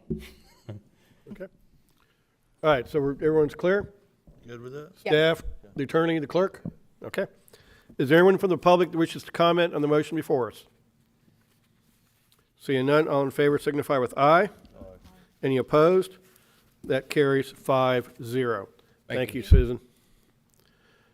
Next, we have the fifth addendum to agreement between Indian River County and Reed Dev Group for Lot 5 plat of Indian River Mall.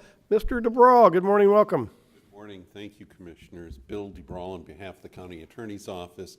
Lot 5 at the Indian River Mall is a 4.7 acre parcel that was formerly under a conservation easement due to hand fern, which is a protected species. The hand fern is gone, and the conservation easement was removed from Lot 5, and two other environmentally sensitive properties were the recipient of that conservation easement. There have been a couple of attempts to try and develop this property. The most recent involved the Texas Roadhouse.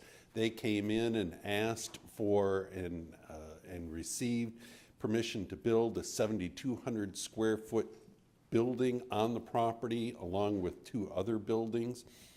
There were certain deed restrictions that were placed on the property as far as open space, tree preservation, and State Road 60 corridor restrictions. They agreed to have those applied to the property. They came back another time and asked for a bigger footprint. This is the last time that they're coming back asking for an even larger footprint at 9,400 square feet. This is due to the changes in the restaurant business as far as larger waiting areas, larger takeout and to-go areas, and an outdoor patio. So they have asked for all of the other restrictions to remain the same as far as the tree preservation, open space, etc. They just want to go to the 9,400 square foot. This was because when they finally signed the lease, which they have now, they have a signed lease with us, they went ahead and gave the building plans to the engineer. Once the engineer put the prototype plans to actual paper, they discovered that it was much closer to the 9,400 square feet rather than the previously suggested 8,200 square feet. Staff has no objection to the increase, and we would ask that the board approve the fifth addendum, give the permission for the chair to sign it. There will also be other deed restrictions enacted, and that is the fourth iteration of those deed restrictions. Mr. Barquette and Mr. Cataldo are here for any questions, as well as I am, and that's staff's presentation. Thank you. Commissioners, any questions of staff? I have a question. Commissioner Moss. It appears that from 2018 until present, that the single building footprint has increased from 7,200 square feet to 9,400 square feet.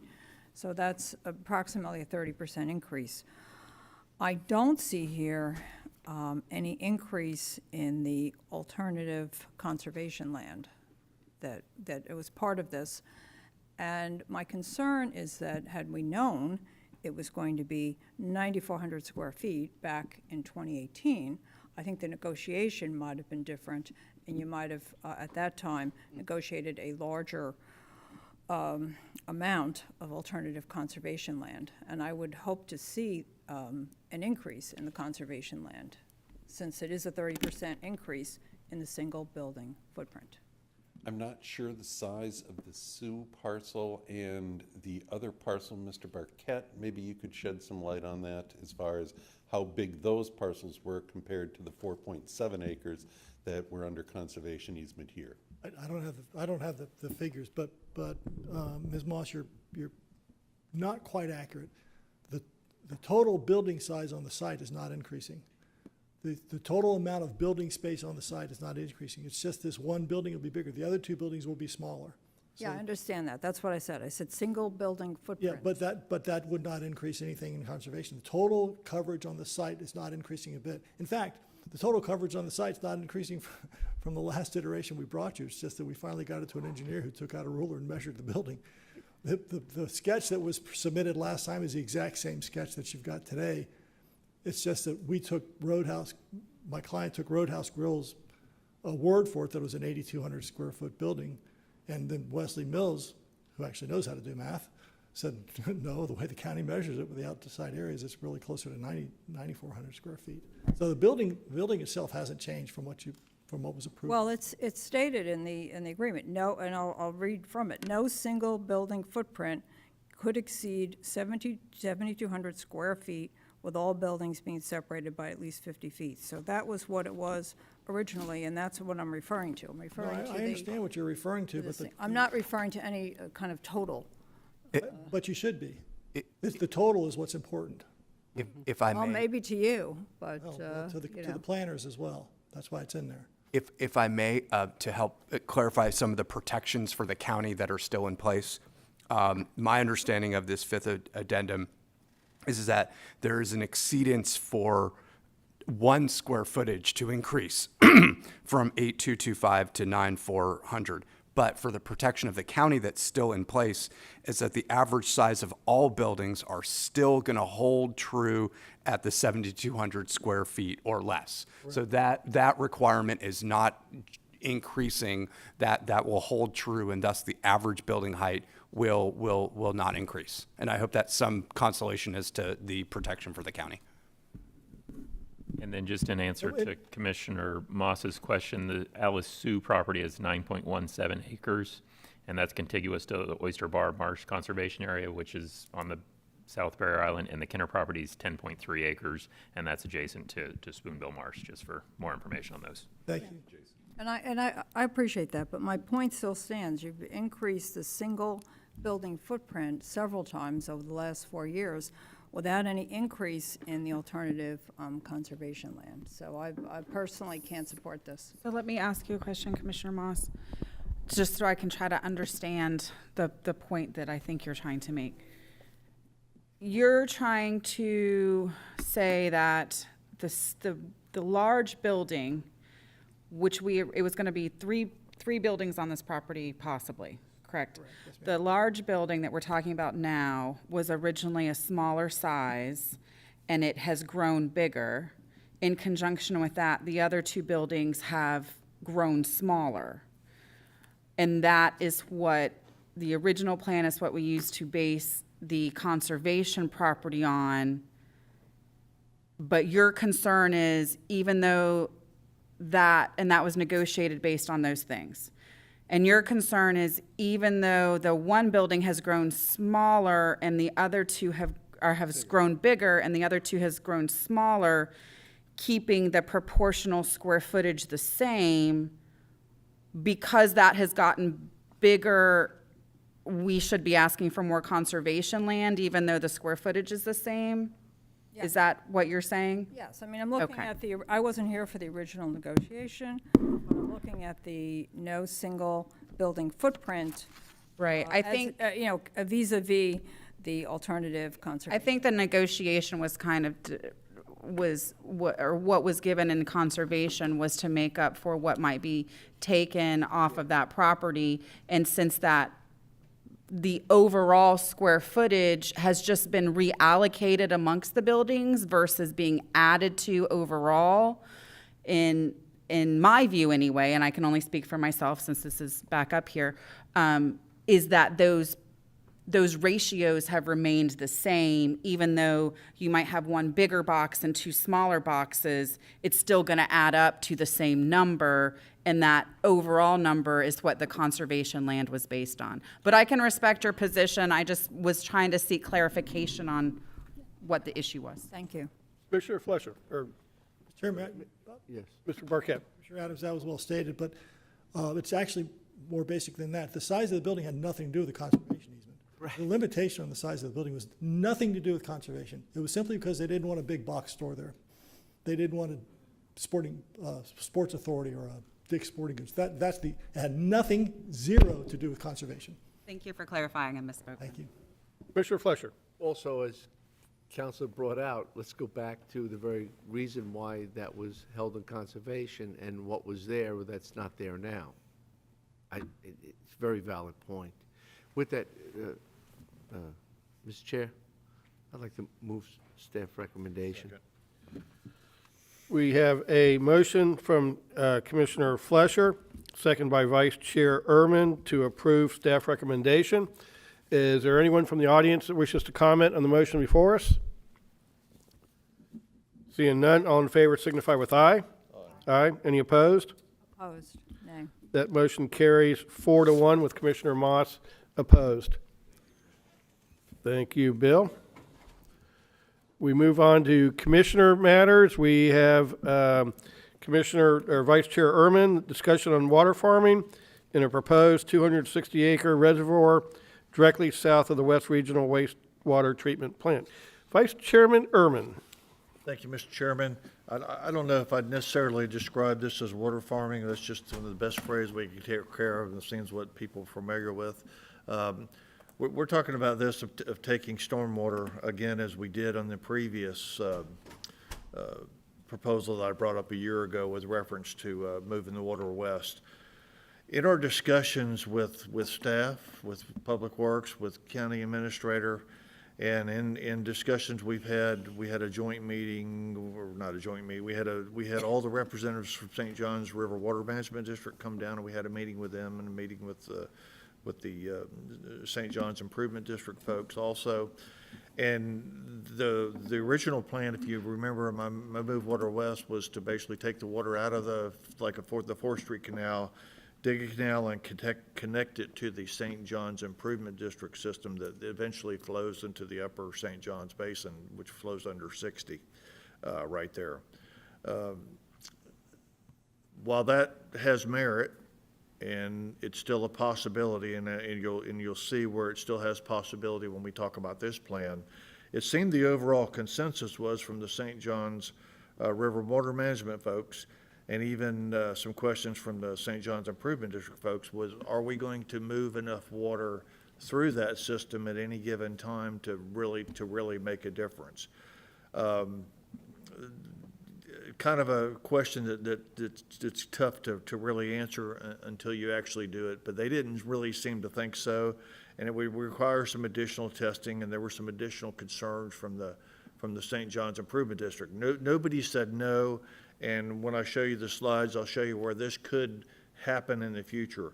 But it seems for us right now that this would be the easiest thing to do and the cheapest thing to do, and there might be more grant monies and things involved with this project of taking still water out of the 4th Street Canal, which is the longest canal other than the main canal in the Indian River Farm system, and taking it, putting it into in the wet season, put it into a 260-acre reservoir that would be constructed, and with really minimal effort. When I saw what they did down at the Scott Water Farm, basically you go in, and Rich would definitely be the expert on this, but basically you build a berm around it, and you dig some of it out, but you have a berm around it, and that creates your depth of the water that you want to take.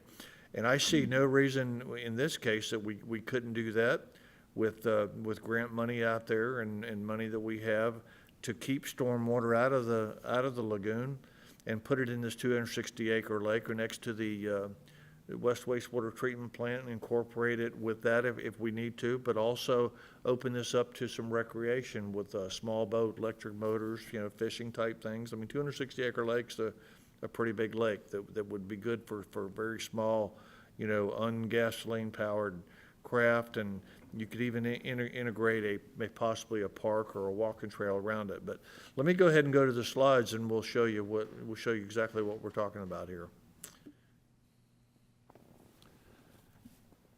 As you can see, that's the kind of the layout of the water areas, and you can see, of course, there's Blue Cypress Lake. You see the St. John's Improvement District at the bottom right of the thing. The proposed reservoir would still be off the 4th Street Canal in the vicinity of that. And if you remember on the previous slides, 98th Avenue, where the canal would have to be constructed, could still tie into the St. John's Improvement District if ever we decided to do this from this reservoir of storm water. But you all know where the wastewater treatment plant is, and this is where it would be. Next slide. As you can see, there's the wastewater treatment plant. There's the 4th Street Canal. The canal that would allow us to connect to the St. John's Improvement District runs right along the east side of the Blue Cypress solar panel farm, which is 98th Avenue. And you can see at the bottom where it says the St. John's Improvement Flowway, we would still have the possibility to connect, put it in the reservoir, and then to go out over 60 where you see the county logo up there on the top. But we don't need to do that right now. That's for future planning if the need arises. So where the West Regional Wastewater Treatment Plant is, the reservoir would be on the south side of the 4th Street Canal in there, and it would take care of what we need to do with it right now to keep stormwater out of the Indian River Lagoon, with the eventual, again, not to be redundant, with the eventual proposal of maybe including it in the St. John's Improvement District flowway at some future point years from now on an as-needed basis.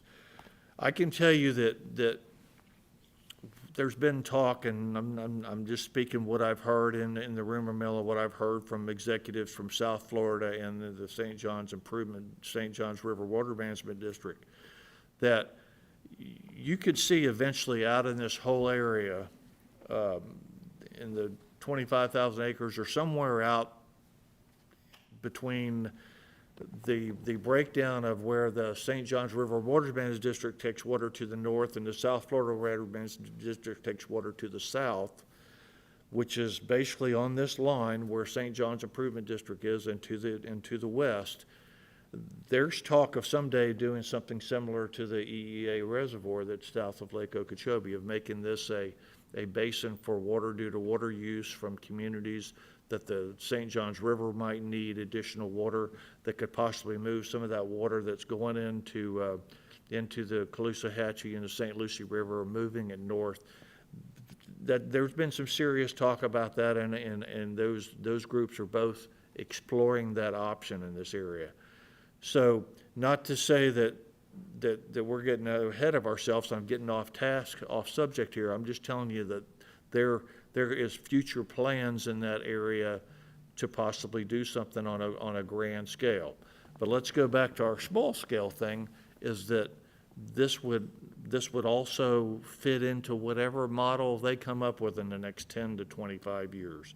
And again, if we find 5 years from now that we can move water into the St. John's Flowway and put it in the reservoir and move it across 60 from this proposal, from the original proposal I gave you a year ago, that's something that we could do. But I really like the idea, and speaking with Rich on this subject quite a bit, and Jason also, and when we talked with the St. John's people when they were here, they thought this was a better plan. It was a much easier plan, a much workable plan, and a much easier plan, they think, to fund right away, because they do this in other locations. They do this up in Brevard County and other areas where they're storing storm water. So I think we owe it to the lagoon and to the general public to try to keep some additional stormwater out of that.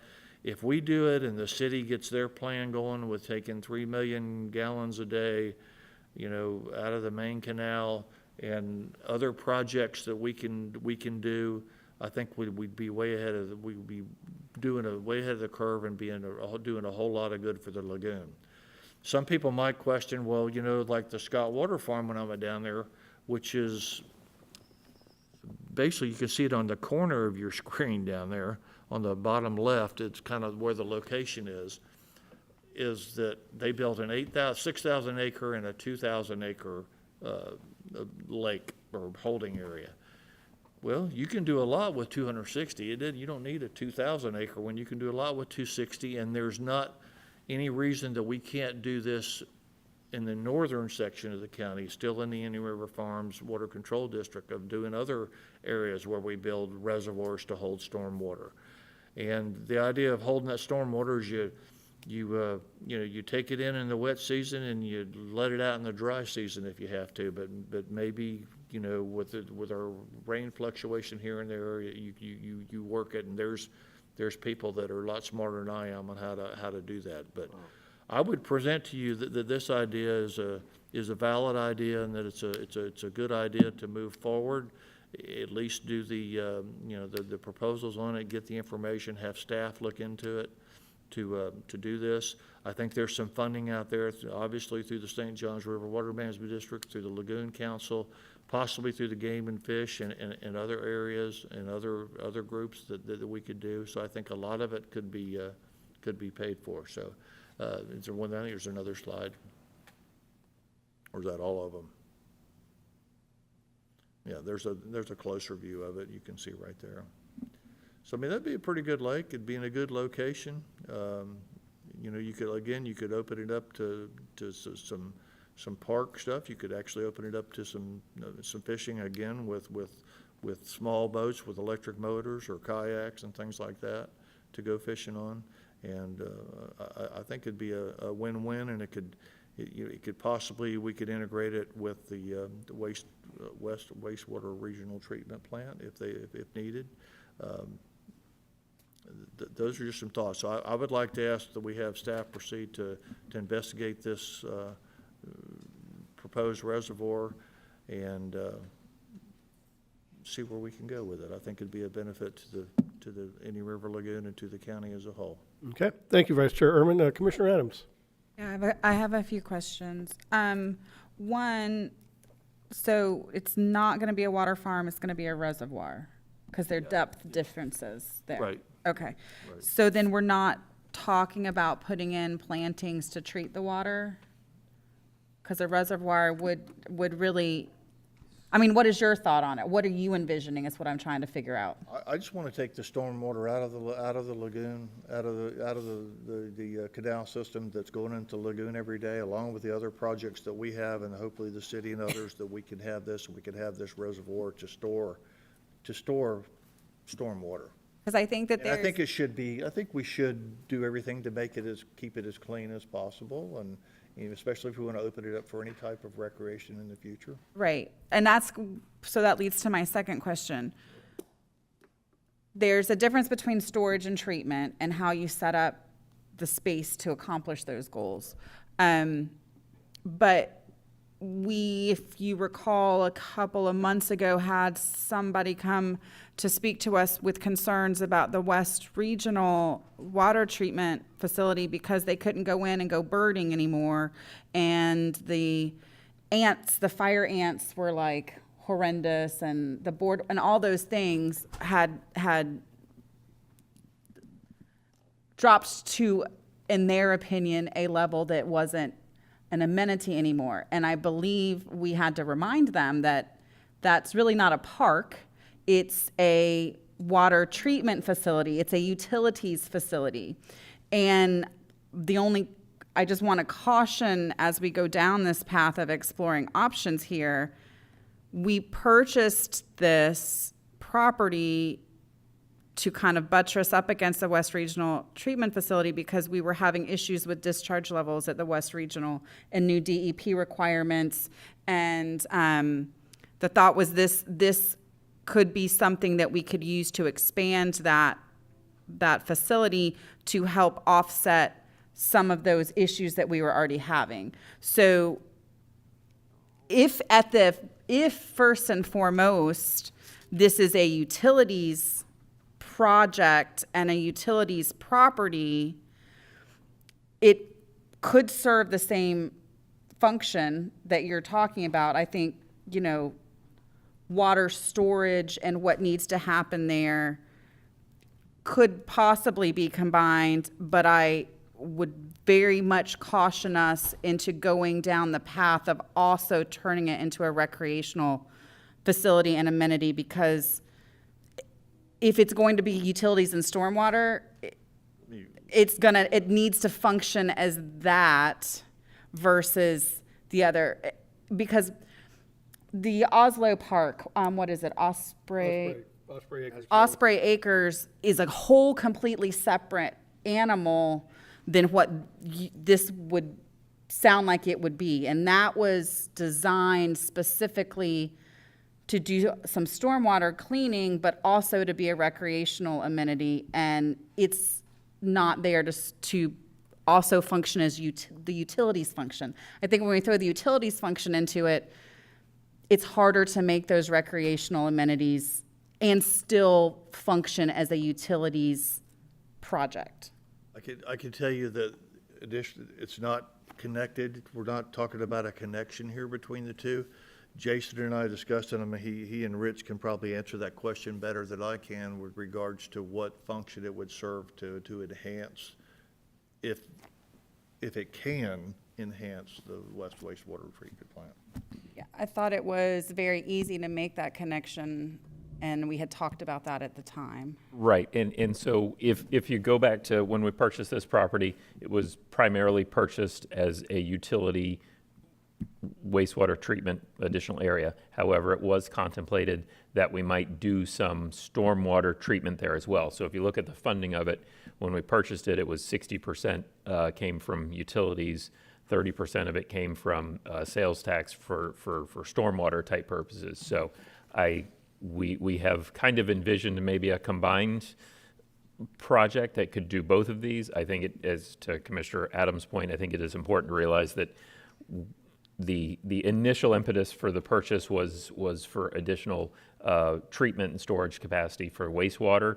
So I think anything we do on the stormwater treatment side of it, that we do make sure that it doesn't interfere with the ability to do what it needs to do for the wastewater treatment as well. So we can do both of these things. We don't want to have one exclude the use for utilities. Right, and the reason I bring that up is historically we've had issues meeting the requirements of DEP at the West Regional facility. I can't even think of the word that I'm looking for, but whether it's nitrogen or phosphorus or whatever those things are that we are supposed to be. Somebody help me here. Our permit requirements for the discharge of that water are extremely stringent. And so we had purchased this to give us some extra wiggle room to try to address some of that if need be, to an extent. But I just want to make sure that we have some serious stringent permit requirements at West Regional, and that the proposal for the reservoir/recreation amenity doesn't usurp or hamstring our ability to deal with those issues. Does that make sense? Okay. And that was my concern as well. I think as soon as we send one drop of water from the wastewater regional site into this reservoir, we're going to need a DEP permit, because I think they classify that as industrial waste or something. And if we discharge from that reservoir, we're going to need a permit. And that permit may have very stringent discharge regulations as well. Now, an option might be is if we put water in there, do we discharge it back out through the wastewater treatment plant, which might help dilute it. But in my mind, the first people we should really talk to is DEP and see what they're going to allow us to do, or what the DEP restrictions to do, because I don't think we can just do a standalone reservoir like Headwaters Lake, like you're referring to with fishing and kayaking and whatnot. if we're going to put any of the water in there from the wastewater treatment plant, because in my mind, it then becomes a treatment facility, and you're going to have the, flowing from one cell to the next cell, as it gets clean to meet those discharge standards. But I think Cindy can maybe. Before you comment, let me, right now, in my mind, there's no connection. The reason that, my reason for saying that it could enhance what the wastewater treatment plant's doing, but that's not my initial intention. My initial intention is to make it a reservoir to store stormwater. The possibility may exist to open it up for recreational purpose in the future. And I get exactly what you're saying. We don't want to contaminate, water or do something either way or interfere with any DEP permits. It's just that it's in an ideal location that if it can enhance what utilities does without causing an issue, then that's an additional benefit. I guess maybe I put that wrong, but to me, this is not a utility function. It's not it's more of a stormwater holding area that possibly we could enhance and add some recreational amenities to it, whether it's a park, whether it is fishing, things like that. So I don't want to confuse the issue with regards to, this is going to be something for utilities. If we can make it something for utilities and stay within, make it still good, clean water and good fun, then that would be a plus. And that's kind of where I was going with it. Right, but I think as Jason and Commissioner Adams said, this was 60% purchased as a utility function. Right. And so now you're asking the board to make a policy change and make it more non-utility function. All I'm doing is thinking how we can save stormwater. There was 260 acres there. Jason and Rich. I think we all on the details of it. I can't really answer to that. Right. Well, I think we all agree we'd love to treat more stormwater. I don't think that's the issue. I think the issue here is how this unless we want to change the policy of why we bought that, going forward, it has to have a utility function in my mind. Now, you all down the road can make a change and say, no, we don't think we're going to need it. But with the Corrigan property moving forward, the Sebastian annexation property moving forward, Indian River Shores is now a possibility. I think we're going to need all of the wastewater treatment facilities we can get our hands on to satisfy those. But I certainly appreciate you trying to treat the stormwater. I just think the board, when we bought this, it was as a primarily utility function, and any ancillary water treatment would be an added benefit. But the primary use is as a utility treatment facility.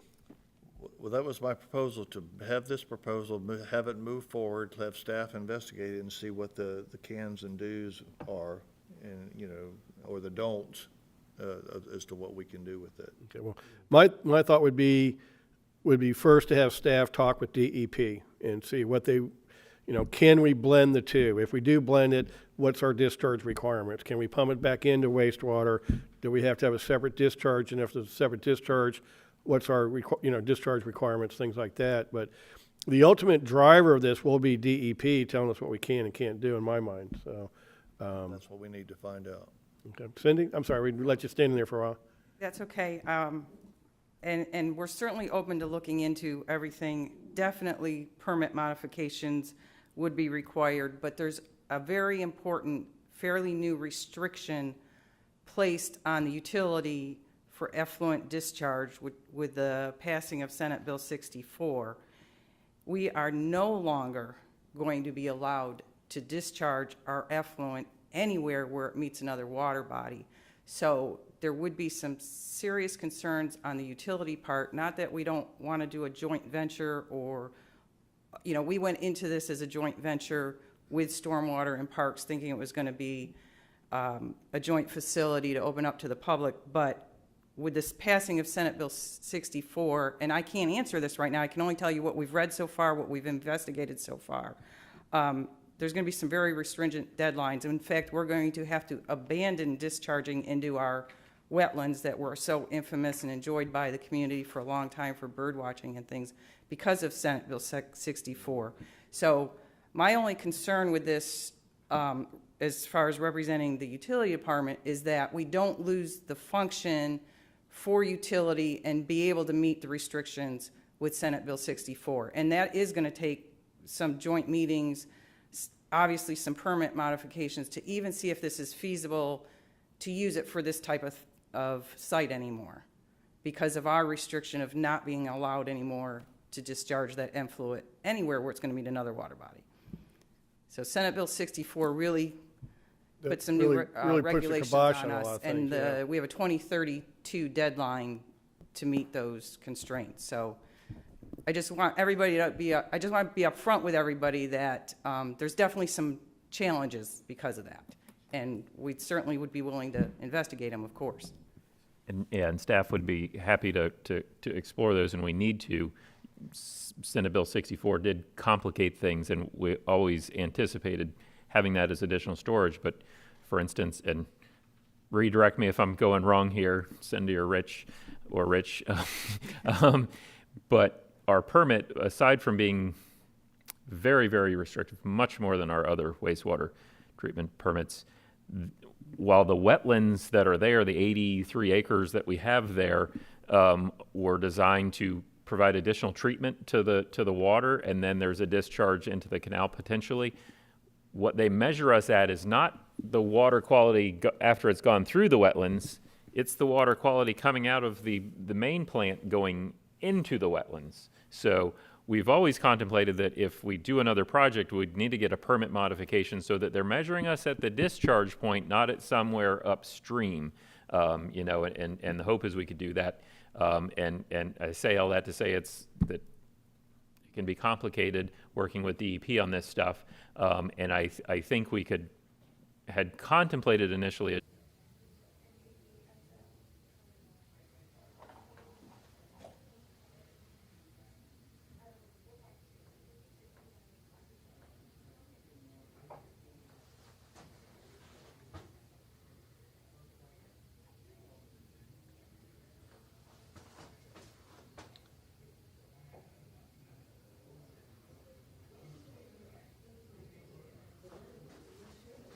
whether we can incorporate the stormwater piece there. And so I see Rich is coming up to correct the mistakes that I made there from my understanding, but I got way deep over in my head, so. And just for the public's benefit, Rich Meckies is the operations manager and former wastewater treatment superintendent for the utility. I don't think everybody, we don't normally see Rich up here at the podium, so just so everybody understands his Although it is nice to see you, Rich. This is a friendlier Rich. So, yes, you're partially correct, Jason. So there is actually there's two parameters that we have to meet. The water that actually goes into the wetlands and then the water that leaves the wetlands. So there's two different parameters there.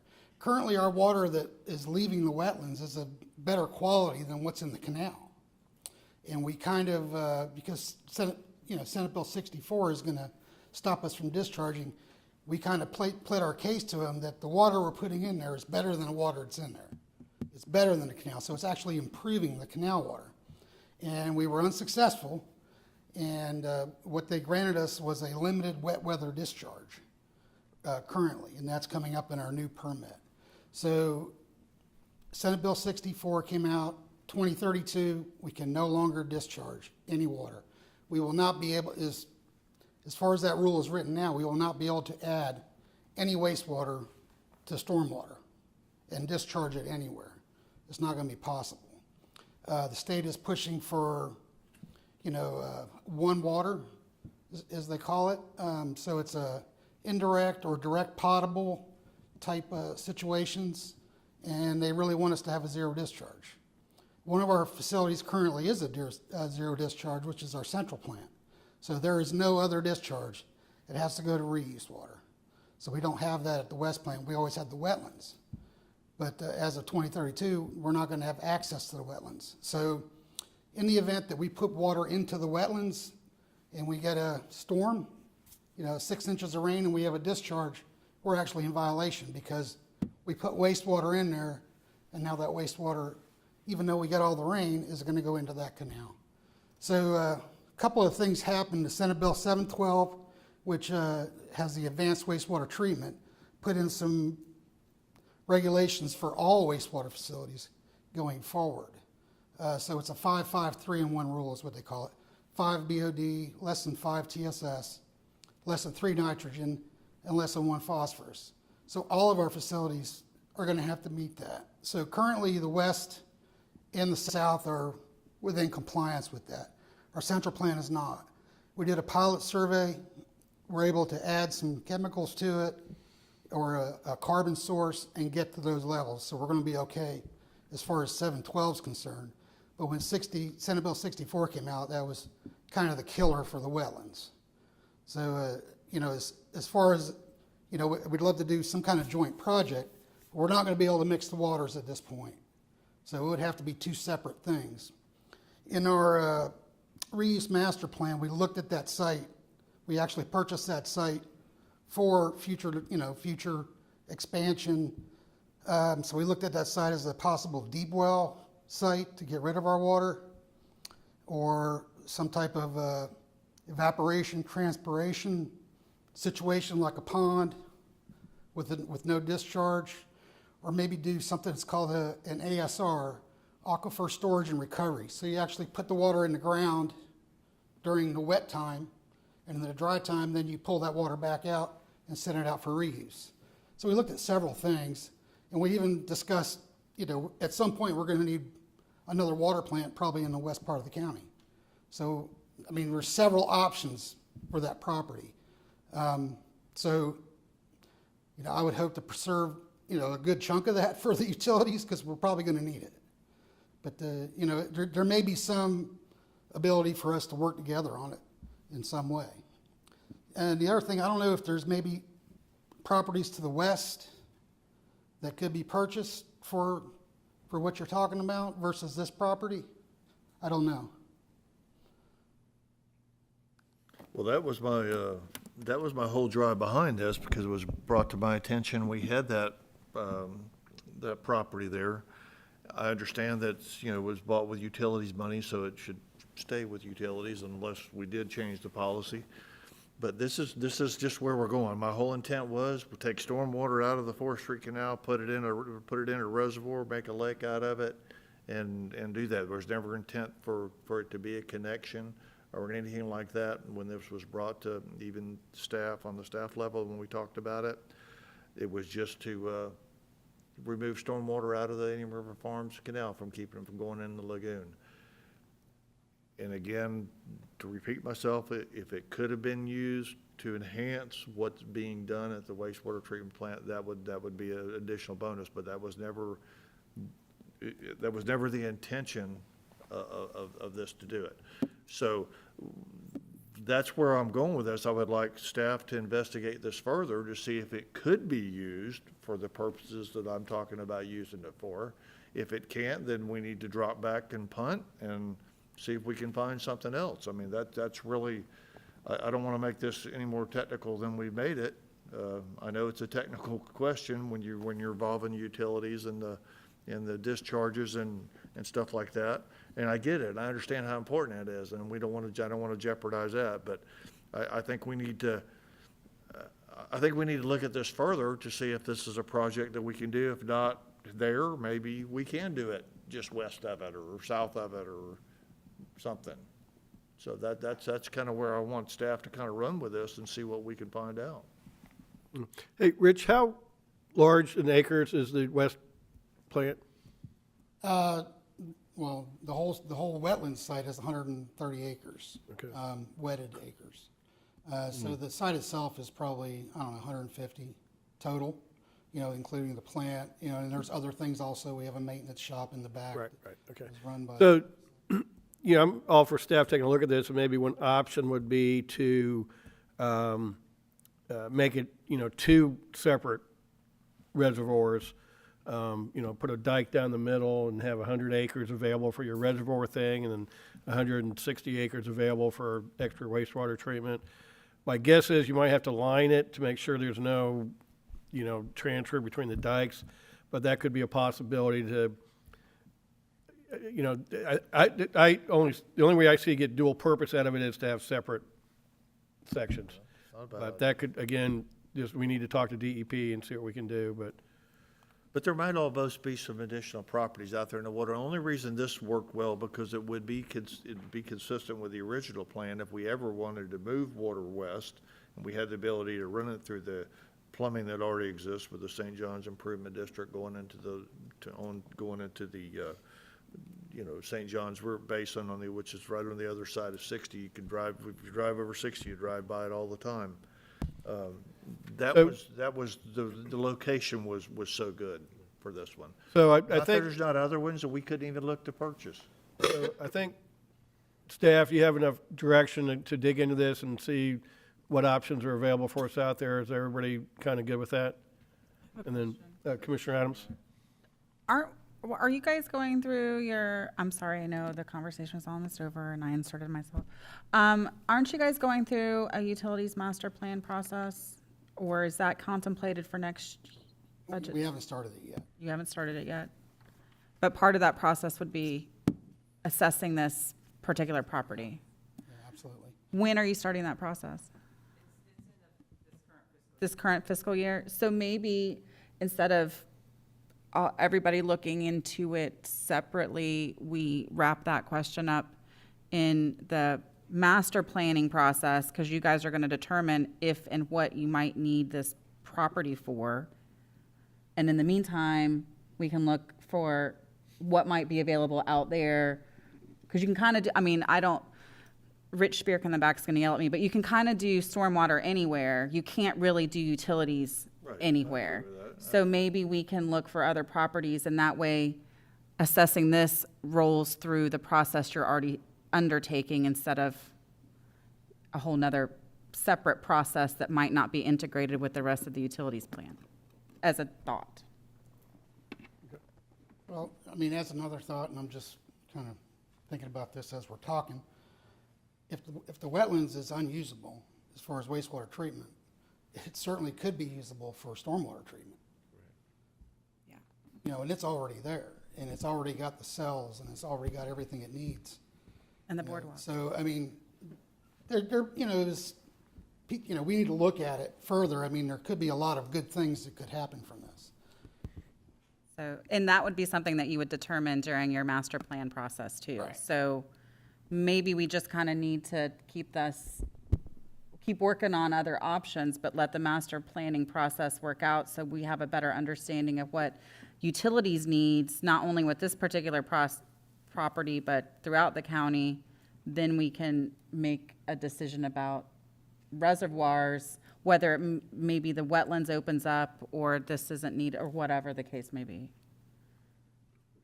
And I think also if we, stormwater should look at our BMAP requirements and what we've got going and how much more treatment do we really need, and kind of come up with a long-term plan for that, I think would be helpful as well to guide it going forward. So, but Cindy, you and Rich have enough to chew on for a while?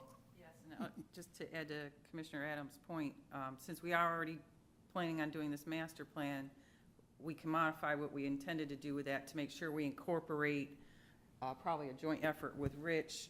One is to see if we can divide the site and still get both needs met, or if we can also incorporate something for the former wetland site, if Rich can use that. I don't know what the answers are, but obviously it is going to take some engineers and some studying and some modifications. So I think if probably can save some utility and county funding if we can combine that work order for the engineering study to address these both concerns.